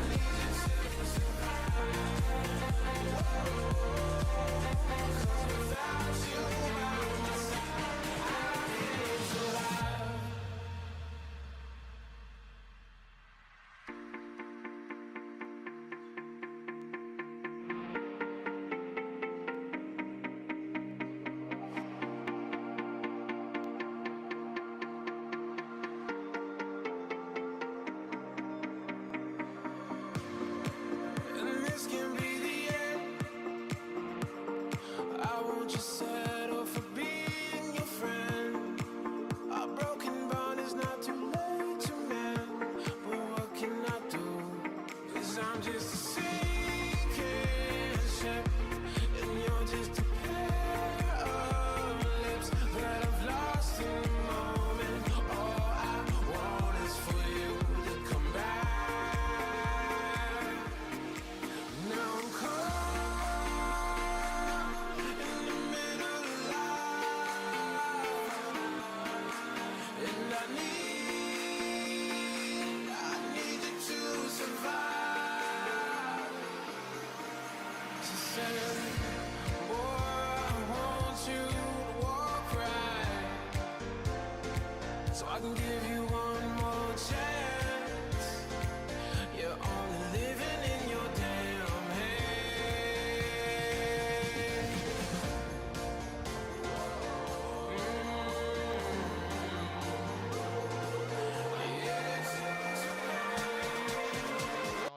But just fractionally too much purchase on the pass, and it was in the hands of Alex Cairns once more. Here's Andrew for Fleetwood. Oh, and he's shown too much of that there to Rodoni. Chance for him to move forward down the right-hand side for the Dons. Still Rodoni, little step over from him, but ultimately shows too much of it to Batter. Just a bit late. Just a tad late on that one. Brown wins the aerial tussle once more with Hayes and finds Cosgrove. Oh, that's a poor pass from Hartigan. Couldn't pick out either Cosgrove or Rodoni. Just trying to set up the scoreboard again. My bad, boys. As McAdam will try and come forward. Nicely done there by Ben Hennigan. Hayes, or in fact it was Butterworth Just gets ahead of Hayes there as he was trying to hold it up. So much space for Rodoni. 3, 4, 5, 6 touches. Come on, Rodoni. Still Rodoni. Oh, and in the end he's again just shown too much of that to Callum Camps, I think it was. Yeah, just gets tackled by Camps. And in the end, Yellow card for Nightingale, maybe? No. Okay, it was just a missed time challenge. This time by Nightingale. So that's going to be a free kick to Fleetwood. Early stages of the second half, you just got to be careful because there will be a response from Fleetwood, that's for sure. Absolutely, there will be. Centre field as well is not where you want to be losing it. Well, of course, not good to lose the ball anywhere, but Rodoni had the chance to feed a Sal to his left and Cosgrove was to his right, and in the end, he was stuck in the middle with the Fleetwood players who ultimately Mark Bowen in forward down the right-hand side for the Dons. Still Rodoni, little step over. Oh, that's a. Oh, in fact, it was Butterworth who was outwitted by. Sorry, I'm just looking at something real quick. Yeah, Rodoni had so much space to take it forward, but then maybe could have played a Sal. Yeah, he tried to take a touch towards the left to try to set himself up to play it to a Sal, perhaps, but just got dispossessed in the end. I think we came here once at the start. We're feeling the effects of that now. Thoughts on Pompey? Well, they're still winning, right? So my thoughts on them is they're the best team in the world. Here's Nasiala Hell yeah. Fleetwood back on the edge of his own penalty area, steers it back to Cairns. Actually, no, they're not winning. Forward into the Dons half. Hennigan measuring the header perfectly above Batty and also picking out Cosgrove. Yeah, they are 2-1 right now, as it stands. Space now for Brown to make ground down this left-hand side for the Dons. Come on, Brown. He has so much space. But he's going to stop and draw the defender. Okay, now he plays a Sal. He drew the defender in. Aye! No. I thought he got... I don't know, man. He tried to take a heavy touch towards the byline, and Nasiala kind of fell on top of him, but I think Asal kind of milked it a little bit. McAdam finds Hayes, but immediately comes under a challenge from Brown, who's happy to steer it out for a throw. Now here's Batty for Fleetwood, launched high and forward again towards the edge of the Dons penalty area. Well played, Marsh. They scored as you ended the first half. Oh, okay, my bad. Fleetwood half. McAdam will nod it forward. Only as far as McCormick. Now here's Brown, just inside his own half, comes under challenge from Hayes, and in the end, Nightingale slices it out of play. Brown had the chance to play that one forward, and in the end, it's gone backwards, and now here's Brown, just inside his own half, comes under challenge from Hayes, and yeah, I mean, Fleetwood's high press is, they have not dealt with it very well, AFC Wimbledon. Lee Brown was kind of a little slow on the ball, and then he dragged it back and played it to Nightingale, and poor clearance from Nightingale. Andrew on the far side. Harrop continues on the overlap. Andrew, though, plays it in towards the edge of the box, but it's poor control from Pilkington. Picks out Rodoni, but then he miscontrols the ball. Now Batty taking up the running for Fleetwood, but he's quickly closed down. Back with Andrew on the far side. Nice press there by Hartigan, but then it gets a through ball gets played in between him and Marsh. Batty, center. Yeah, AFC Wimbledon have 10 men behind the ball right now. Turns and feeds it back over to the far side. Batty will feed Andrew. Ball into the centre. Looking for Camps. Callum Bailly was there, and he's now down in a heap. And Well, the referee stopping play. Shot came in the event eventually from Josh Harrop. Andrew, ball into the centre. Looking for That's a Camps. foul, yeah. Kalambayi was there. Kalambayi went low to head the ball, and Maynard is gonna be it's summoned, and, one of those unfortunate circumstances where you're going for the ball as a striker, and then you just hit him in the head, unfortunately. Kalambayi doing what centre backs do, you know, sticking their head in where it hurts, and it's going to take a lot to keep him floored out there. Ooh, but at the moment he is that looks rough. Kalambayi, to give him a little bit of attention as well at the moment. he actually got kneed in the head. That kind of committed character that Paul Kalambayi is. He'll be back on his feet again soon. Just Where's my phone? at the moment whilst Tim Oh. Maynard attends to him. Nobody coming over to the touchline whilst there's this break in play. Wimbledon just keeping their shape out there on the pitch. Just a few words amongst themselves, but Mark Bowen said in the build-up to this one as well, in terms of, you know, coming here with a game plan, sticking to it and staying calm, and just inside the first 5 minutes of this second half, just got to sort of be a little bit more sharper, a little bit more concentration, stay on it. Done a lot of good work there in the first half. Don't let that unravel now at the start of the second half. Don't give Fleetwood any glimpse of getting back into this. 52 minutes on the clock. Kalambayi is sitting up again. Wimbledon lead by a goal to nil. He's back on his feet, which is a good sign. Well, no sympathy whatsoever in his direction. I still haven't fixed the graphic, my bad. But having received treatment, and because the game had to be stopped for Kalambayi to receive the treatment, he's going to have to leave the field over towards the far side before returning back to the action. So let's hope that Nick Zanev can stick some considerable distance on this. Well, it looks like it's going to be a free kick to the Dons inside the penalty area. Now Kalambayi back on the field, and the Dons restored to the full complement. Cosgrove winning the header on the flick on, but bounced off somebody else's head. And feeds it back to Nick Zanev. Launched it high and forward with the left foot up towards halfway. Rodoni will get to the ball ahead of Camps. Tries to steer it down the right-hand side. Goes and receives a challenge from Camps after the ball had gone. Fleetwood have cleared it out. It's a throw-in now to the Dons over on the far side. 8 minutes gone in the second half. Fleetwood 0, Wimbledon 1. Come on, play up, Pompey. Great news for the Dons. Marsh takes PUP. the throw. He throws it down the line, but swerves out of play. So now Fleetwood will come away with the throw once again on that far side. Danny Andrew to take it midway inside the Fleetwood half. Thrown down the line, well one in the air by Marsh. Andrew will steer it high and forward once again, but that's going to have way too much purchase, way beyond. Not too much to talk about. Fleetwood still trying to play it long at times. Not working out for them right now. Of Nick Zanev. Fleetwood readying perhaps one or two further substitutes as they look to try and solve this real conundrum that the Dons have placed before them. As Zanev's kick is flicked on by Hartigan. Jules will nod it back forward for Fleetwood. Pilkington loses Nicely out done, to Rodoni. And now McCormick will try and come forward in centre field, and it's a foul. It's a free kick to the Dons, and well, forward for Fleetwood. Pilkington loses out to Rodoni. Real conundrum. Yeah, it was initially it was a punt from Zanev that eventually found its way to Jules. Jules headed it, bounced off of Pilkington. Jack Rodoni came in and challenged Pilkington very nicely. First touch from Pilkington was kind of heavy, so McCormick just got fouled in the end. Come on. That's quickly dried up as well. Free kick then to the Dons. Hartigan about 15 yards inside the Fleetwood half will launch this one forward. Plenty forward for the Dons, and it comes from Hartigan into the. Well, that's a decent ball. Not completely cleared by Fleetwood, and now it is as McAdam bounced in the box, but it got cleared away. Back towards halfway. Marshall looped the header high and forward, flicked on then by McCormick. Now Kalambayi tussling with the counter-attack opportunity here for Fleetwood as Kalambayi is still high. Down the right-hand side, pursued by Nightingale. Excellent sliding intervention Yeah, there by boy, Nightingale. Forcing Butterworth out towards the near side, and ultimately he had to make do with a throw. Here's Batty down the right-hand side for Fleetwood, surrounded by Don's players. Back now with Butterworth. Oh, that's a poor attempted pass back to McAdam. Sal nipped it and took it away from Attaboy, Sal. Sal is being held back by McAdam as he tried to break clear. The referee spot. Surrounded by Don's players. Back now with Butterworth. Oh, that's a poor attempted pass back to McAdam. Trying to retrieve the ball. Yeah, Butterworth was just on the wing, and then he tried to play McAdam, the outside mid, or outside wing back. And then Sal just kind of stepped in front of McAdam and just took it off him. Took a touch towards the center, took a couple heavy touches, and McAdam was pulling on him. Ayuba Sal, that's the man, he's such a gold mine. That's the kind of thing that he can provide.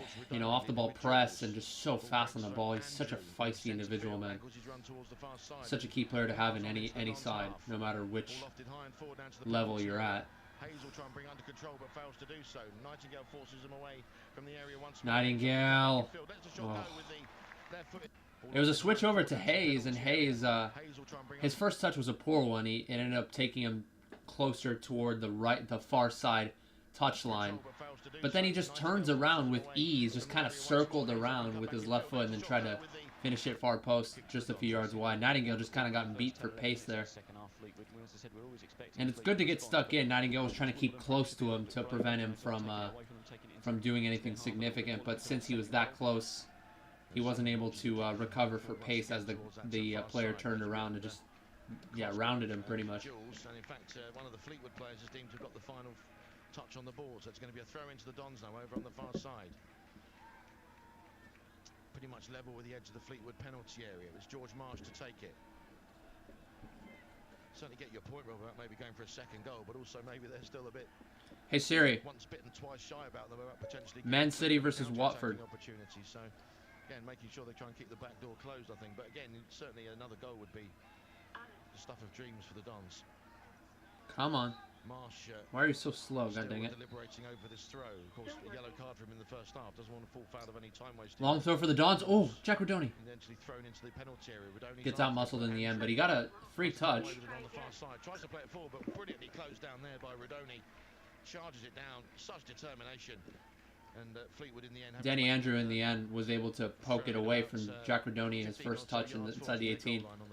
And JaggyDons recovered and got the block off of the long ball attempt. Marsh nods it back forward, but succeeds only in picking out Camps. And now here's Batty, now McAdam on this near side. Just inside the Dons half, well closed down by McCormick. Back to Batty, McAdam once more. Fleetwood are planning another substitution. Now Pilkington on this near side. Pilkington, the former Norwich City man, trying to hold it up but not able to do so. Out for a throw on this near side, and whoa! Just looking to see who the Fleetwood player is that's Morris going to come on. Shaden Morris. Yeah. Indeed, play continues though for the time being. It's Batty. That's quite the hefty scoreline. Centre circle. Jules makes his way forward.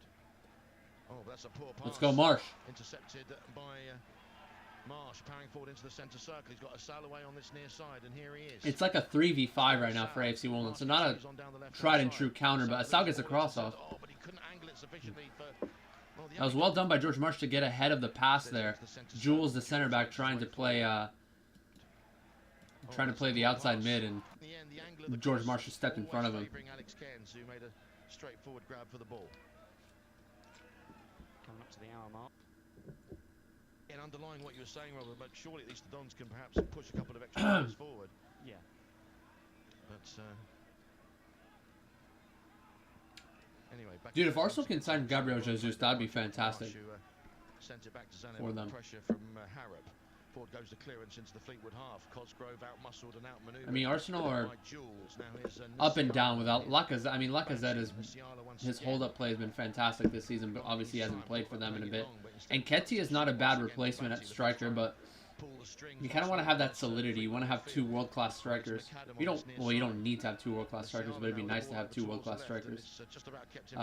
Gabby Jesus kind of dropping him deep every now and again and having Lacazette play it high, or having Lacazette drop deep and having Jesus high. I think Jesus and Lacazette would actually be a pretty decent duo. I don't think they'll sign Jesus, to be honest, but I'm saying in the end, if he were to be signed for Arsenal, I think him and Lacazette would be a dangerous pairing. Dan Batty goes across to the far side to take the corner for Fleetwood. We've had exactly an hour here at Highbury. As the Dons they are. Take their time to warm up a few substitutes themselves.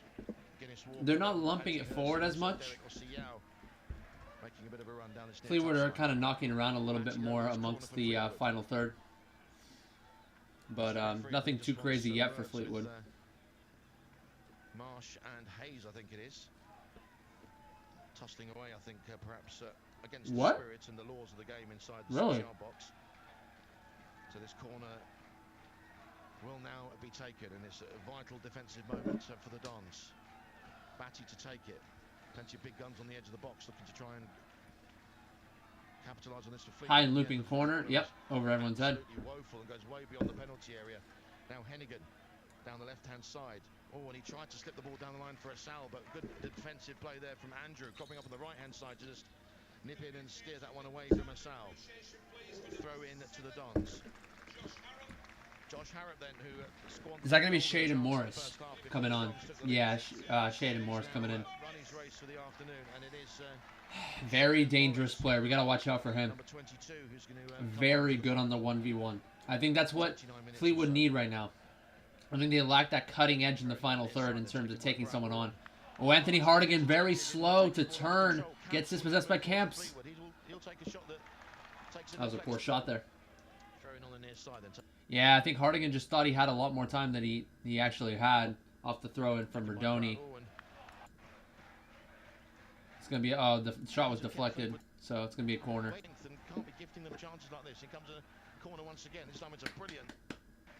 And a boy Hennigan.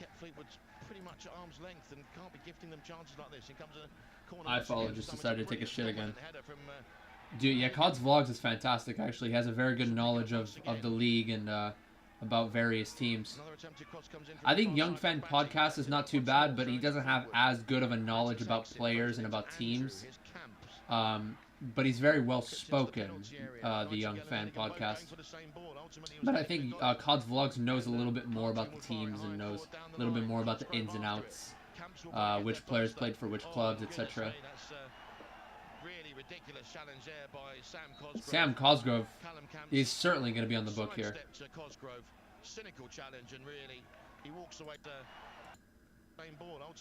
Yeah, I mean, there hasn't been a buildup of emotions from both teams, but I think Sam Cosgrove in particular has had a bit of a problem with some of the Fleetwood players. Yeah, holding the ball up and getting harried a little bit. Got a little bit of a swipe from the center back earlier in the first half by Nasiala.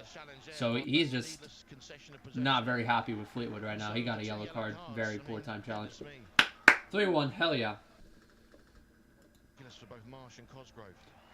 Did you COD's Vlogs? Yeah, I've been subscribed to him since I don't remember actually. Since like the second or third game of the season, I stumbled upon one of his videos. WTV is going to vlog Wimbledon matches, which is class. Nice. I have not actually. I will go check them out. It'd be nice to see some AFC Wimbledon vlogs. I would love to check them out.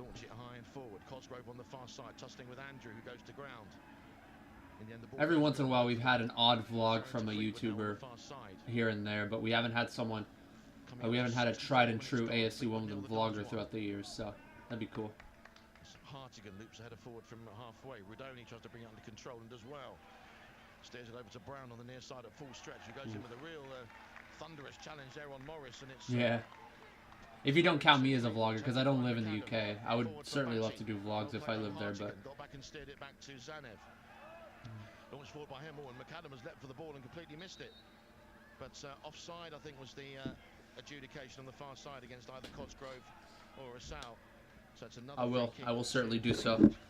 But yeah, Portsmouth 3-1 up. I think still 1-1 MK versus Morecambe. Yeah.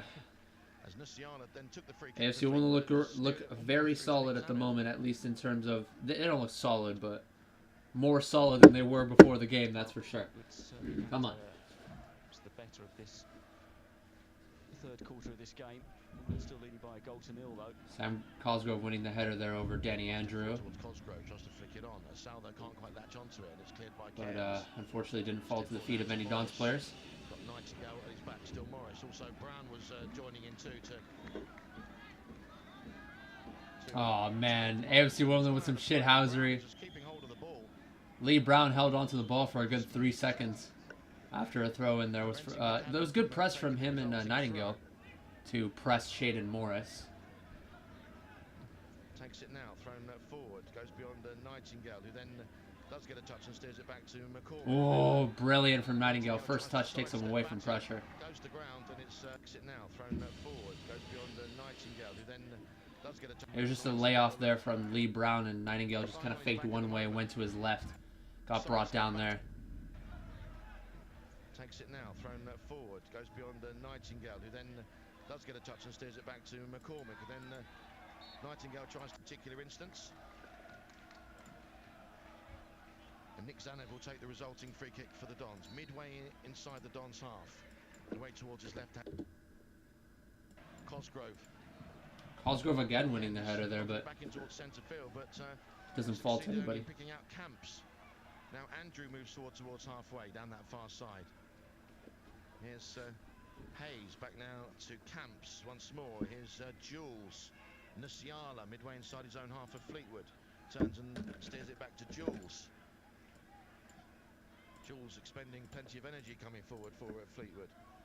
Launches the ball towards the near side, looking for Morris, but Brown's there. Just stood his ground and cleared it into touch, throwing again to Fleetwood. Don's not really holding the ball up. I fixed the graphic. Really where they want it to be. It's a little bit ghetto, but it works. Allowing Fleetwood possession further up the field could well prove detrimental. Another throw into Fleetwood as Brown deflects the ball out of play once more. Yeah, Fleetwood are doing a better job now of getting it into the final third, but they're still having a hard time getting past our outside backs and just putting, finding opportunities to put balls into the box, etc. Throws it short into Pilkington. Which I'm certainly not complaining about at all. Back now with McAdam. Oh, it's a bit of a hospital pass from McAdam, who just about managed to fend off Hartigan, but managed to steer it back to Nusiala. Now McAdam down this near side once more. Low ball in towards the edge of the box, but easy meat and drink there for Hennigan to just steer it high into the park side. McAdam just tried to drive it low and hard to Pilkington, but Ben Hennigan again getting the better of the positioning there. Hennigan has been fantastic all game, man. Come on. I say come on a lot. It's a bit of a habit. Callum Bailly now with a chance to loop the ball high and forward for the Dons towards the near side. Cosgrove does well. He keeps it in play and tries to flick it square for a Sal, but Pompey fans talking about how much of a shithouse Brown is. Love to see it, yeah. Yeah, I mean, we are sitting back quite a bit, Angelo, but regroup once again on the far side. Andrew will float the ball high and forward. Against a team like Fleetwood, I think this kind of shape will certainly suffice. I think we will hold on to this 1-0 lead. Again, Fleetwood, Hayes and Camps berating the referee, but again, Colby Bishop, yeah. But he's right on the scene, and if he doesn't think it's a foul, he's not going to give a free kick, is he? And deception. McCormick now will try and move away from Hayes on the far side. Yeah, that's a foul. Fleetwood can carry on and perhaps lose their composure a little bit. That's going to be playing into the Dons' hands. But here he is, the former Oxford and Walsall. Derek Osiyao. Osiyao's going to be... Oh, yeah, let's go. Pompey scored again, baby. You got Nathan Brum. That's Brum. Meantime, here's Curtis has 2 goals now. Oh, he actually scored both goals in the first half. Batty forced to check his run by Brown. And in the end, forced back into his own half. And Batty just looking forward at his teammates and berating them for not making themselves suitably available. Nusiala will now float the pass away towards the far side. That could have been bad, actually. A switch of the play there as George Marsh tried to win the header, went over his head. And had Hayes gotten a chest touchdown, he could have been in. But I went over Hayes' head as well. Oh, okay, I thought it was 4-1. The fact that Angelo said that, I'm like, 4-1? No way. No, it's still 3-1, okay. Or maybe a disallowed goal. Perhaps, no. Derek Osiyao coming on for Cosgrove, I would imagine, yeah. I like what I've seen from Derek Osiyao so far this season. I'll just call him Derek Osei. Osei. Throw into the Dons and on the far side, taken by Marsh. Jules wins it ahead of us. Looks a spry lad, that's for sure. Throw into the Dons once more over dude, me too. Me too, dude. It doesn't look like it right now. I'm trying to keep my composure, but I actually am pretty nervous myself. Oh boy. Come on, boys. Cosgrove didn't do too bad, honestly. He won a lot of headers, won some knockdowns. Fleetwood don't clear it very far. Hartigan now will steer the ball forward first time, but yeah, he is underrated as well, in my opinion. Another goal kick to Fleetwood to be taken by Alex Cairns.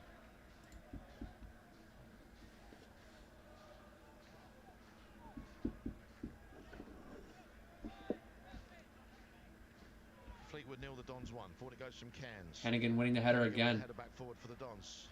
Morris though will try and pick it up for Fleetwood, but oh, Butterworth's got a poke in ahead of Hennigan. Hennigan plays it back. Yeah, Hennigan won the header and bounced around a little bit. Hennigan tried to get a touch around Butterworth, but he got a touch. Thankfully, Hennigan was able to play it back to Zanev in the end. Hennigan with a header back forward for the Dons. Morris though will try and pick it up for Fleetwood. Yeah, no, he's out for the season. He got injured a few games ago, actually. I mean, there's no question we would have been seeing Zach Robinson starting had he not been injured. Joe Garner is going to be coming on. Yeah, Joe Garner, I think, has like... Does he have like, what, 5 or 6 goals in the season? Not a bad player at all. Here's Jules, just inside his own half of Fleetwood. Lost the ball high and forward towards the near side. Goes beyond Garner and, well, in the end, Brown does very well indeed to prevent Morris keeping it in play. He was going at full tilt down that side as well, but although he got a touch of the ball, he couldn't keep it in play. Another goal kick to the Dons to be taken by Nick Zanev. Ooh, 20 viewers. Thank you guys so much for the support. Huge, monumental game here, to say the least. I think it goes without saying. AFC Wimbledon doing pretty well defensively. No signs yet that they're going to be conceding a goal. Fleetwood have certainly picked up the pace in the last 10 or 15 minutes. But they still lack that cutting edge. They still lack that 1v1 ability. And or that desire to play that final ball into the box. Pilkington is a little bit static. You know, he has good hold-up play. Okay, now he's making an off-the-ball run, Pilkington, but nothing there. We've been holding him. We've been keeping him at bay, Pilkington. Get there for the Dons, but he's deemed to have just jostled the Fleetwood man as he tried to get on the ball. Fairly innocuous stuff, but I think there was just about enough in that for the ref to award the free kick. Quickly taken by Fleetwood. Danny Andrew knocks it long here. Ben Hennigan wins the header once again over Pilkington.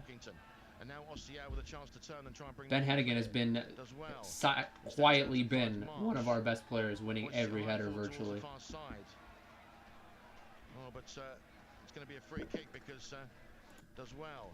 Instead turns and finds Marsh. Single decision and also Yao goes down. Actually, I think it was a bit of an innocuous challenge. Instead turns and finds Marsh. Hoists it high and forward towards the far side. Who was that made the challenge? I didn't see it. Oh, but it's going to be a free kick because Callum Camps. Yeah, just trying to get his body in the way and accidentally steps on Osei Yao's foot there. Yeah. That's what we are attending to it. Well, indeed, Robbie, that's what we need to do. And again, not condoning sort of, you know, extreme gamesmanship, but again, it's what other teams would do if we've seen it so often against us. Very much so this season. And they really have pushed it, I've got to say. I think this is possibly a little bit more something for Tim Maynard to investigate. AFC Wimbledon fans actually coming out in, I shouldn't say full force, but strong force. I think about maybe 90% of the away stand seats are filled up right now. Considering the long journey, like 4.5 hours or so from London, I think that is certainly not something to shrug off. I would estimate probably about, let me see how many fans there will be. I want to say about 350, 400? Perhaps? I could be undercutting that a little bit. Just do a little bit of a run along the touchline and a few words with Rob Tuvey as well. Goes the free kick then from Marsh, looking for a Sal, tussling away with Dude, a Sal! Oh, what? Oh, went out for a throw-in, actually, yeah. Him and Jules were actually tussling a little bit, but Sal was able to shrug him off the whole way until he tried to save it from going outward of the touchline, but yeah. It forward now. Marsh gets a touch on it, sends it square to McCormick. Oh, but that's well, it's a poor pass looking for Osei Yao, who's taken down Andrew, who goes and eyeballs the Frenchman just back towards halfway. It's going to be a free kick, and it's going to be a yellow card, I think, here for Derek. A bit of a mistimed challenge there from Osei Yao, but him and Danny Andrew were staring at one another for a good, like, 6-7 seconds. It wasn't. I mean, it wasn't a terrible challenge. It was just a bit mistimed. But Danny Andrew definitely took offense to that.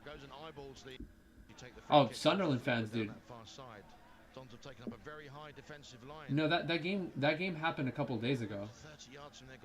Didn't it? Didn't that game happen like 2-3 days ago? Oh no, yeah, no, that game happened a bit ago. Yeah, I think you're talking about Cambridge, right? You know, Sunderland are playing at home today. But yeah, I saw the highlights. Sunderland versus Plymouth. Yeah, longest away trip in the EFL. And they had a good amount of fans there too. Into the penalty area. Callum gets a flick on, but only sends it backwards. And goodness me, it's Hayes over on the far side will try and recycle it for Fleetwood up against Hennigan. Has to go one way then the other. Hennigan does well though. Nicely done, Hennigan. To get himself between Hayes and the ball, but the Fleetwood man will try and come away with it once more. Ah, what the hell? One way then the other. Yeah, Hayes tried to get around Hennigan, and Hennigan was like kind of holding on a little bit. In the end, I guess it was enough for a foul. Or no, it was a foul from McCormick as he tried to play it from the ground. Kind of tripped up Hayes a bit. Hayes was like running in circles around fucking Ben Hennigan, and Hennigan was like able to hold him off the whole time. But he then drew the foul over McCormick as he tried to help out, and McCormick ended up sticking a foot out from the floor. 80th minute, yeah. Oh my god. Danny Andrews going to be taking this one. He can whip a very good ball in. Andrew biding his time, measuring up this particular kick. And it comes now. Oh, goodness me, he has absolutely overcooked that one. There's good off the ball movement by Fleetwood, but that free kick went over everyone's head and actually went over the goal too. And it comes now. Oh, goodness. Teammates forward. I don't know what the hell that was, but we will certainly take that and run with it. That was a very poor free kick for Danny Andrews' standards. The resulting goal kick for the Dons, and to be honest with you, that's an almighty relief because again, just those moments where the Dons are conceding needless free kicks, you sense that by the law of averages they may well come to grief as a result of them. But Fleetwood at times this afternoon have really lacked quality with their deliveries from both set pieces and open play. Come on, boys. Danny Andrew taking a very long throw. Actually, that went quite the distance. But, oh, poor clearance from Hartigan. Ooh. That was a terrible clearance from Hartigan as it went square to him. The ball ended up finding its way over to Hartigan after a square ball attempt from Fleetwood. Bounced around a little bit. He completely shanked it. And it went like 3-4 yards ahead of Hartigan. And it's going to be a corner kick here, actually. That shot was partially deflected from Batty.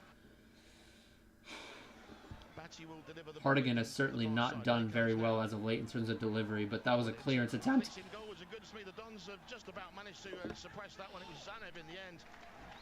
Jules back post tried to steer it back towards the top of the 6, and Zanev tried to come out and collect it, and Hayes tried to get a header on it and barely was able to get a poke on it. Zanev collects it the second time around.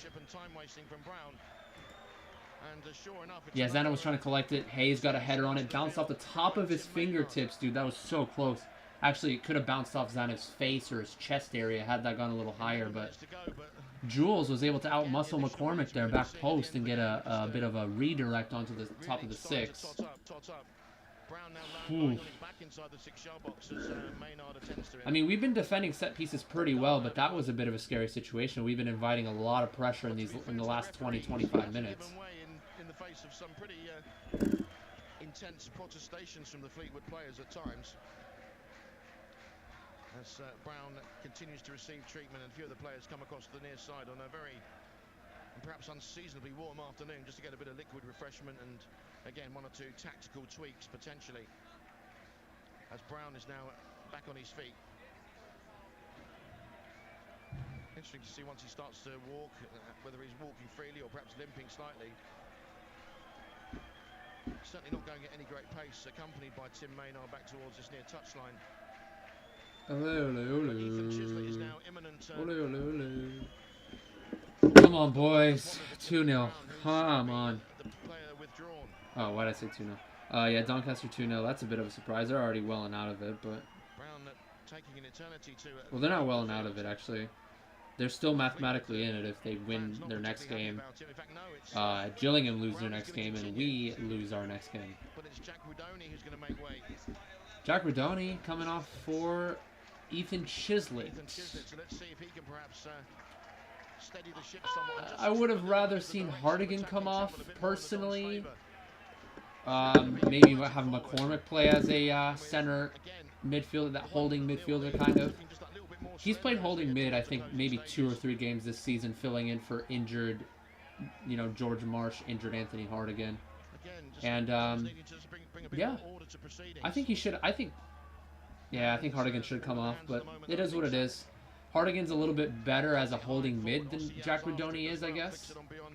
But we'll see. Ooh. That's a foul, no? Yeah, Sal was offside. I thought they would have pulled it back for a foul on Osayao maybe, but nothing there. Yeah, Chislett is no. I'm not complaining about Chislett coming on. Aside from, there were 1 or 2 games this season where he didn't play extremely well. I think the Sheffield Wednesday game when he came on, he wasn't that great, but Chislett, 90% of the time when he comes on, he does provide some fresh legs, and he can actually take someone on 1v1 pretty well. His first touch is usually pretty good. All around decent. Yeah, good for us, although I still don't want to see the franchise getting promoted. Well controlled by Osayao. Chislett tries to steer it forward, but it deflects off Batty into Kalambayi just inside his own half, hoisted away towards the near side. Nasiala tussling with Asal once more. The throw-in award goes the way of Fleetwood once again. Fleetwood's going to take a very quick long throw here. Down the right-hand side. Nightingale there you go, Nightingale. Osayao tries to keep it in play. Can't quite do so. Come on, boys. Yeah, Hardigan is more defensive. That's what I was talking about. And Rudy does tend to lose his mark every now and again, so. But they've conceded another free kick now. Yeah, another free kick off the throw-in here. It looked to me like it was Nightingale bringing down Garner. Maybe a little bit easily there. I think Garner went down, but felt the contact from behind here. And now Fleetwood have a free kick on that far side from about 25, 26 yards out in respect to the 18-yard box. Come on. Fleetwood have been making good off-the-ball runs on the set pieces. Had her away there. Put real snow on that one and hoik it high and forward. Olé. Control, but in doing so, he's steered it out of play on the far side. So a few more extra ball went straight up in the air. Danny Andrew tried to control it, and it just went way, way to the side. He's gonna want that one back. Vital for them that they hold on to or yeah. Enhance this lead in the closing stages. Huh? Here's McAdam now, just inside his own half for Fleetwood. Steered down the line. Here's Morris, well closed down by Brown. Tries to play 1-2 with Batty, and indeed Morris is fouled by Brown. Yeah. Tried to move forward. We've held. Fleetwood have looked a little bit more dangerous, but mainly in regards to the set pieces and getting in good areas, drawing fouls. Callum Camps dropping deep. He's all over the pitch, dropping deep, holding the ball up. He's also trying to get forward. Hayes has been pretty dangerous on the left-hand side, trying to get in behind, giving George Marsh a bit of problems. Okay, we'll take that. Looks to me like Zanev. That's not a foul. Zanev tried to collect the ball over Ben Hennigan, tripped over Hennigan, and Hennigan was going to clear it anyway, but foul committed there. Apparently so, by one of the Fleetwood players. Again, who's gone down in a bit of a heap and maybe a touch of cramp. Nick Zanev going down. Succession of players sort of down. Who do we have? We have Broom, right, as our backup keeper, just in case. Oh, I did. Yeah, I did the Ayuba South First Impressions video. He does seem very humble. On the pitch, it can be pretty feisty sometimes. Can be a bit of a shit house, but that's what you like to see sometimes, you know. On an AFC Wimbledon side that kind of lack that cutting edge in terms of aggression, I think Ayuba Sal is a perfect complement to, not compliment per se, but a good addition to have. But he's also very humble. He seemed very down to earth.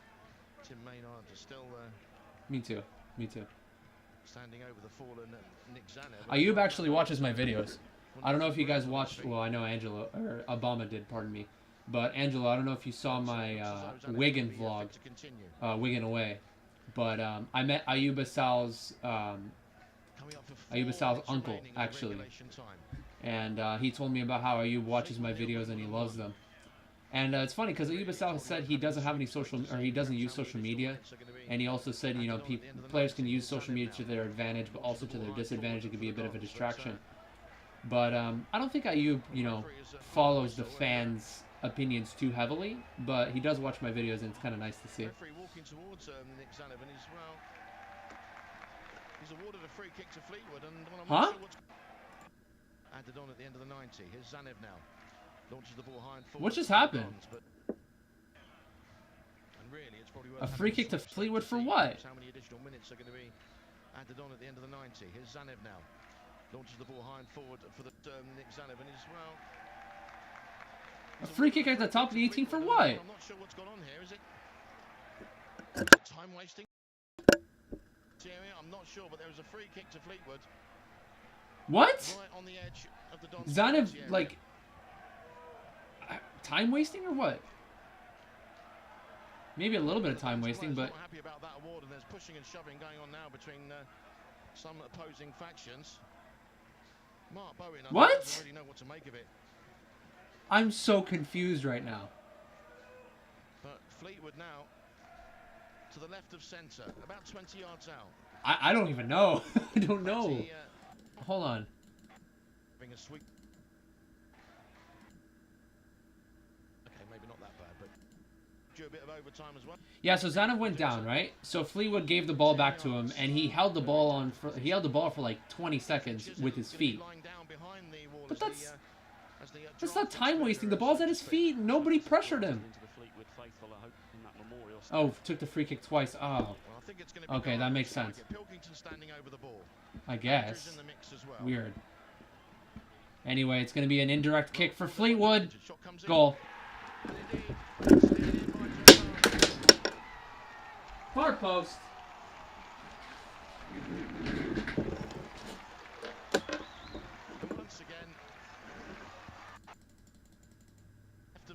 This is the most AFC Wimbledon thing to happen to them. Be worth having a sweepstake to see perhaps how many additional minutes are going to be added on at the end of the 90. Here's Zanev now.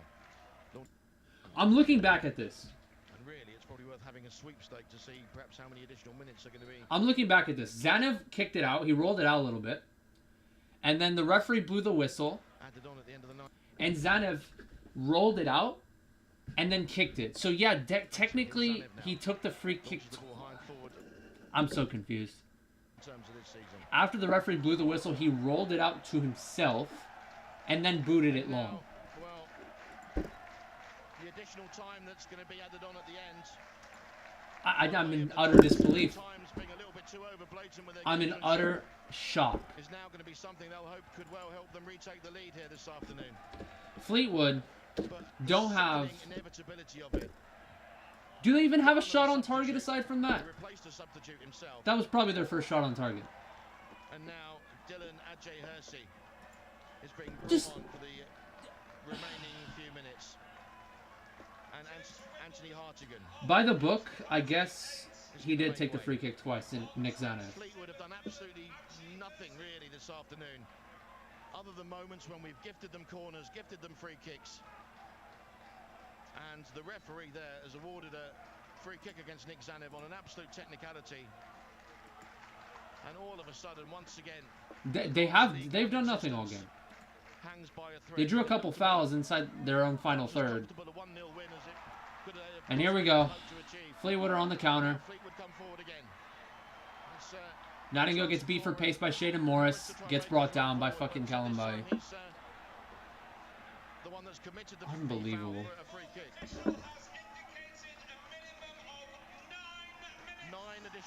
9 minutes. Okay, that's enough. Holy crap. This is plenty. Chislett, play down.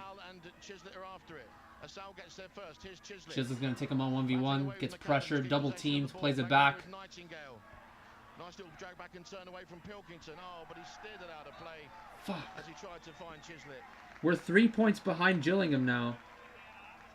And again, needlessly conceding a throw. Gillingham have a woeful goal difference, though. Yeah, okay, here's, at the very least, Gillingham have bad goal difference. That is so but we need to win, and they need to lose 100% over them just needing a draw. The additional 9 minutes. Ossiao battling away with Nasiana. Jules will steer the ball forward. Kalambai intercepts. Out it goes on the near side.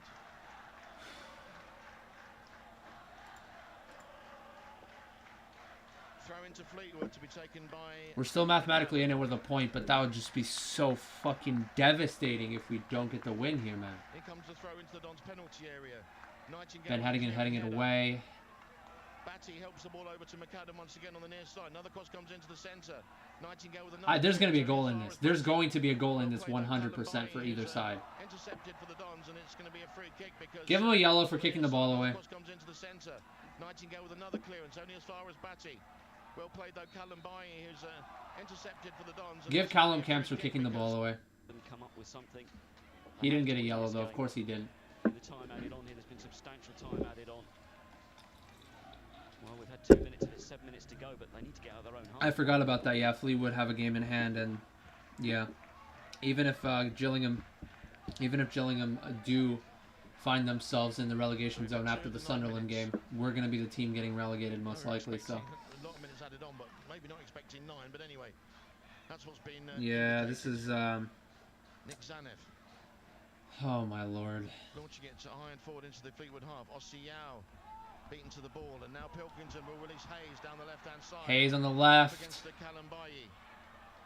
Callum Bailly is able to get in the challenge there. So the Dons will have to defend another throw.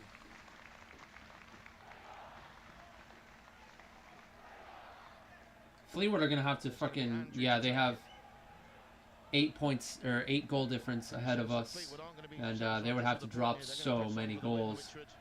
It wouldn't happen. It wouldn't happen.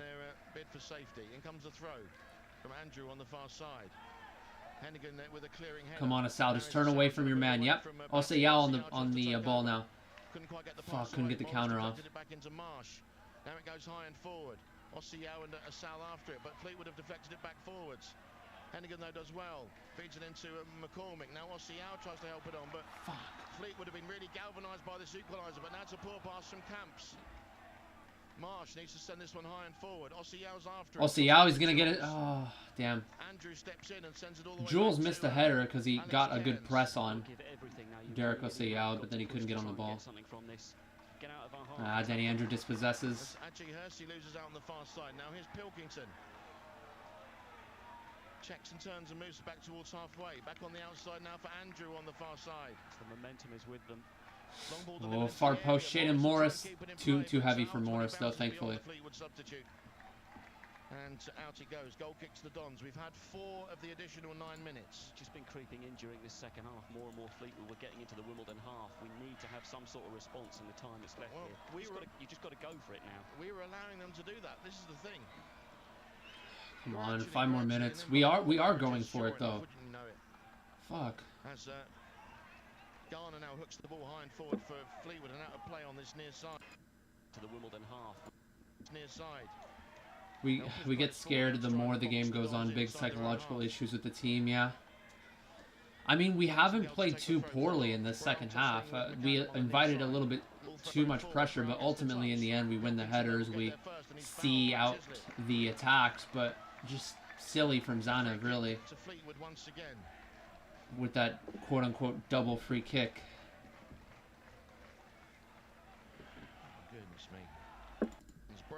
Yeah, but ever since that equalizer, though, AFC Wimbledon's I mean, they've been trying to attack, but they've been mainly lumping long balls instead of maybe stringing a couple passes together first. The ball out of his net. In comes another free kick into the penalty area, and goodness me, it was Jules forward from the back who tried to loop the header goalwards, but couldn't get it on target. Another goal kick then to the Dons. Just over 3.5 minutes to go. Come on. To knock it forward and in hope of something here. Test them. Forward it goes then from Zanev. Musiala touches it forward towards Batty. Brown will try and step in, but the ricochet favours Fleetwood once again. Batty will steer it high and forward down the right-hand side, and it'll be another throw into the Dons. Fuck. Goodness knows what the mood must be like in amongst those Dons fans away to our left. Well, they've been terrific all afternoon, it has to be said, but yeah, they're a little bit quiet at the moment. Nightingale then takes the throw for the Dons down the left-hand side. Nodded back forward by McAdam. Then it's Hennigan, but it's no good. 3 minutes to go in stoppage time. AFC Wimbledon have not conjured up anything significant in this stoppage time period at all. Okay, Chislett has space here. Come on. Now McCormick trying to power forward. McCormick out wide to Marsh. We need to go forward though. Marsh is going to lump it forward. Osiyao, nice hold up off the chest, but cleared away. I don't know, man. I'm watching because I still have hope. 2.5 minutes of stoppage time remaining. Hennigan wins the flick on. He's pretty high right now. Once again trying to get in the mix as Morris is now taken down. Fuck, how's that a foul, man? Deep inside the Fleetwood half, so it's another free kick, and Dons fans, well, the mood has turned distinctly sour. Yeah, several Dons fans right now have their hands on their heads. This is not a good situation at all. And it was a game where, even though they were just leading only by a goal to nil, Fleetwood were just so disjointed and so lackluster. And it's only by way of the fact we've not held the ball up when it's gone forward. We've allowed them to gradually establish more and more of a base camp in the Dons half. And that free kick, well, I'm absolutely flabbergasted by that. And, well, Garner ultimately doing the honours. I'd have been comfortable if we'd have found that second goal, but which, as you say, Fleetwood have just crept more and more into this game. And Luke McCormick knocking it forward, but all the way to the feet of the keeper. Have to get it in the Fleetwood half first of all. Here's a Marsh over on the far side. Shepherd's the ball out of play. Cannot believe that, dude. Doncaster were like what? Dead bottom 10 games ago with like 10 points behind us. Something like that. Callum Bay can't quite get there. It's headed out of play once more. This time by Andrew. You're not fit to wear the badge. Is that what you're referring to? Marsh with the throw for the Dons in towards the edge of the area. Hennigan can't quite get the flick. Hennigan wins the flick on. We'll see. Callum Bay leaves it to good press there by Fleetwood. Top of the box. Great turn. Got the shot away, but immediately offside anyway from Ayuba Sal. Callum Bay leaves it to Chislett. He's back now with Nightingale with a good first touch over to Ayuba Sal, but he came from an offside position as he came back to the top of the 18 to receive it. That was a great first touch from Asal to set him up. The shot was just a couple yards over the bar anyway. Far side from the assistant. Just, yeah, like clockwork, we always concede in the 80th minute, man. Fuck. I think this is probably going to be the most substantial bit of action we see left here this afternoon. Honestly, in regards to the "you're not fit to wear the badge" shirt, I think that held pretty strong. That chant certainly held some weight against Crewe. And certain performances this season, like the away performance against Wigan, the away performance at Plymouth, the away performance at... it's funny because we actually were one of the better away teams in the league early in the season, but the away performance against Gillingham was woeful. Some of the home performances, like the one against Doncaster, where we just dropped points for no reason. And there it is, boys. Mathematically still in it, but it's 0.00000000001% chance that we are going to stay up. Lee Brown is in the referee's face at the moment too, man. He's backed off, thankfully, he's walked away from this. The Wimbledon players, I think, are just going to try and be clarifying what on earth was that free kick for. Ayuba Sal absolutely apoplectic as well and having to be led away by Ayuba Sal. That was a soft free kick, even surrounding the referee. Lee Brown there as well. It's a yellow card for Brown. Technically, by the book, it was a direct free kick, and Zanev rolled it out after the whistle with his foot before kicking it again. But it's just one of those ticky-tack moments. It's just, it's typical, right? It really is typical. The fact that we're going to go down off of this technically the referee wasn't in the wrong in that situation. But it's just the most AFC Wimbledon thing to ever happen to AFC Wimbledon. It's just sad. But it's not just this game. It wasn't just this game. It was the constant bottling throughout the season. It was the bottling against Cheltenham. The bottling against Charlton about a month and a half before the Cheltenham game. The absolute fucking bottling against Doncaster. That was the first game I went to. The first AFC Wimbledon game I saw in person. I have a vlog on that channel, on my channel. Absolute bottling. We were all over the place in that game. Should have been a win. Should have been 3 points. Easy. And even performances where we maybe deserved to get a win or a point out of, we just dropped points in the end. The Sheffield Wednesday game.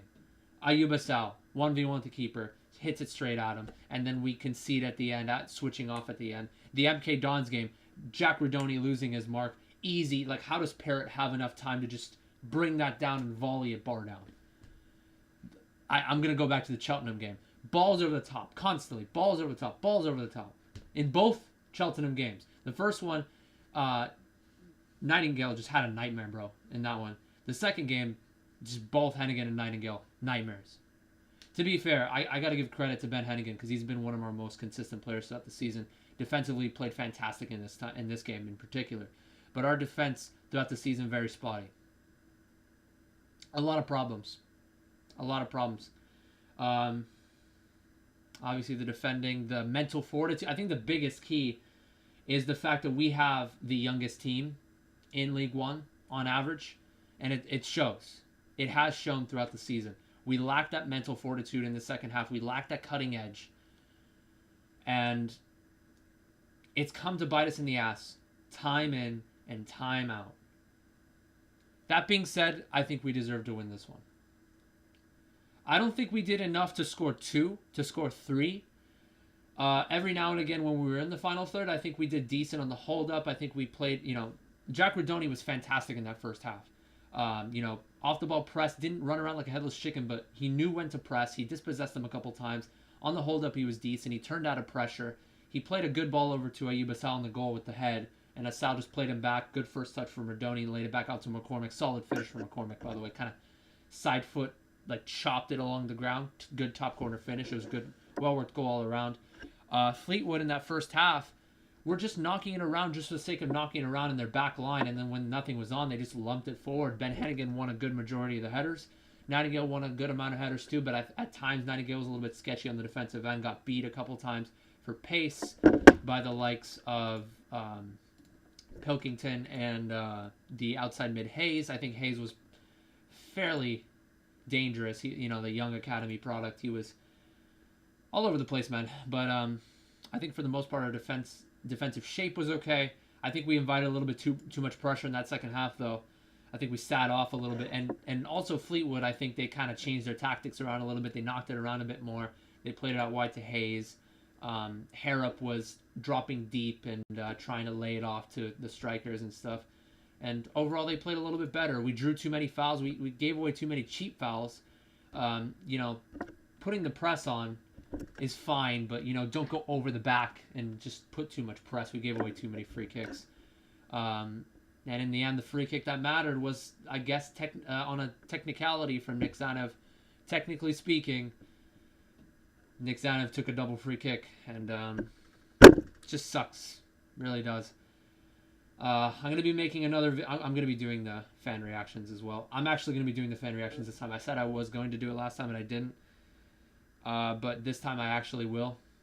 I'm just going to be eating more food because I didn't eat enough, and I need a little bit of comfort. I need some ice cream and banana, perhaps some comfort food for this situation. But yeah, Fleetwood,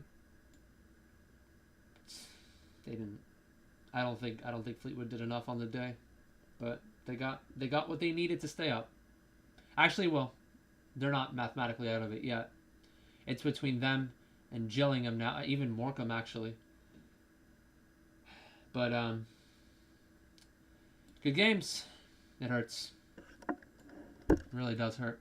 I'm going to be uploading this video with the fan reactions, and I'm going to be uploading a separate video in regards to who I think AFC Wimbledon should keep, who I think they should sell, who I think they should release, and I might make an appearance on the Wumbles Had a Dream podcast 2 weeks from now. Actually, I was supposed to make an appearance a couple days ago, but they had a couple of technical difficulties. Anthony Wordsworth is going to be on the podcast next week, and I will be on the end of the season podcast. So I'll be looking forward to that. But yeah, I mean, I appreciate you guys for the support. Doncaster have Oxford next week. The only way we stay up is if we win, first and foremost. If Fleetwood lose their last two they lose with like 8, 9, 10 goals conceded, which is not going to happen. And Gillingham lose their last one.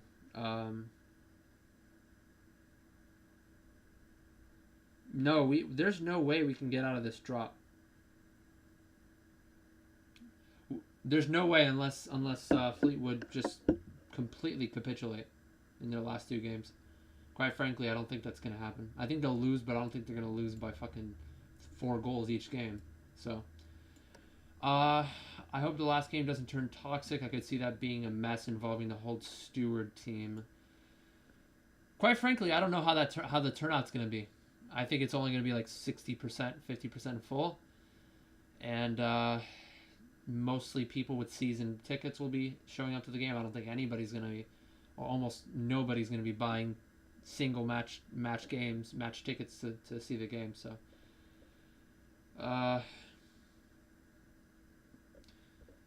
whether I'm going to get the season pass next season or not, I think I will. Honestly, I think I will. You know, I don't want to let you guys down. But it really is tough to justify getting a season pass for League 2, in which I think we'll be mid-table next season, and we'll have a pretty decent budget. But I think that's all we'll be next season, mid-table. I think it's a rebuilding process. I think maybe 3 seasons from now, I think we could certainly have a good shout. I think getting promoted in 3 seasons certainly is not completely far-fetched, but it's going to be a long and bumpy ride until then, I think. You'll be so... Oh, okay. Yeah. Oh, well. There are no tickets officially left, at least when I bought mine. Well, it is what it is, boys. It's that time, so... I will be uploading a video in about an hour with the fan reactions. And maybe in a few days I'll upload a video in regards to what went wrong and how we're going to fare League 1 or League 2 next season. But yeah, it's rough. Thank you guys for watching. See you guys in the next one.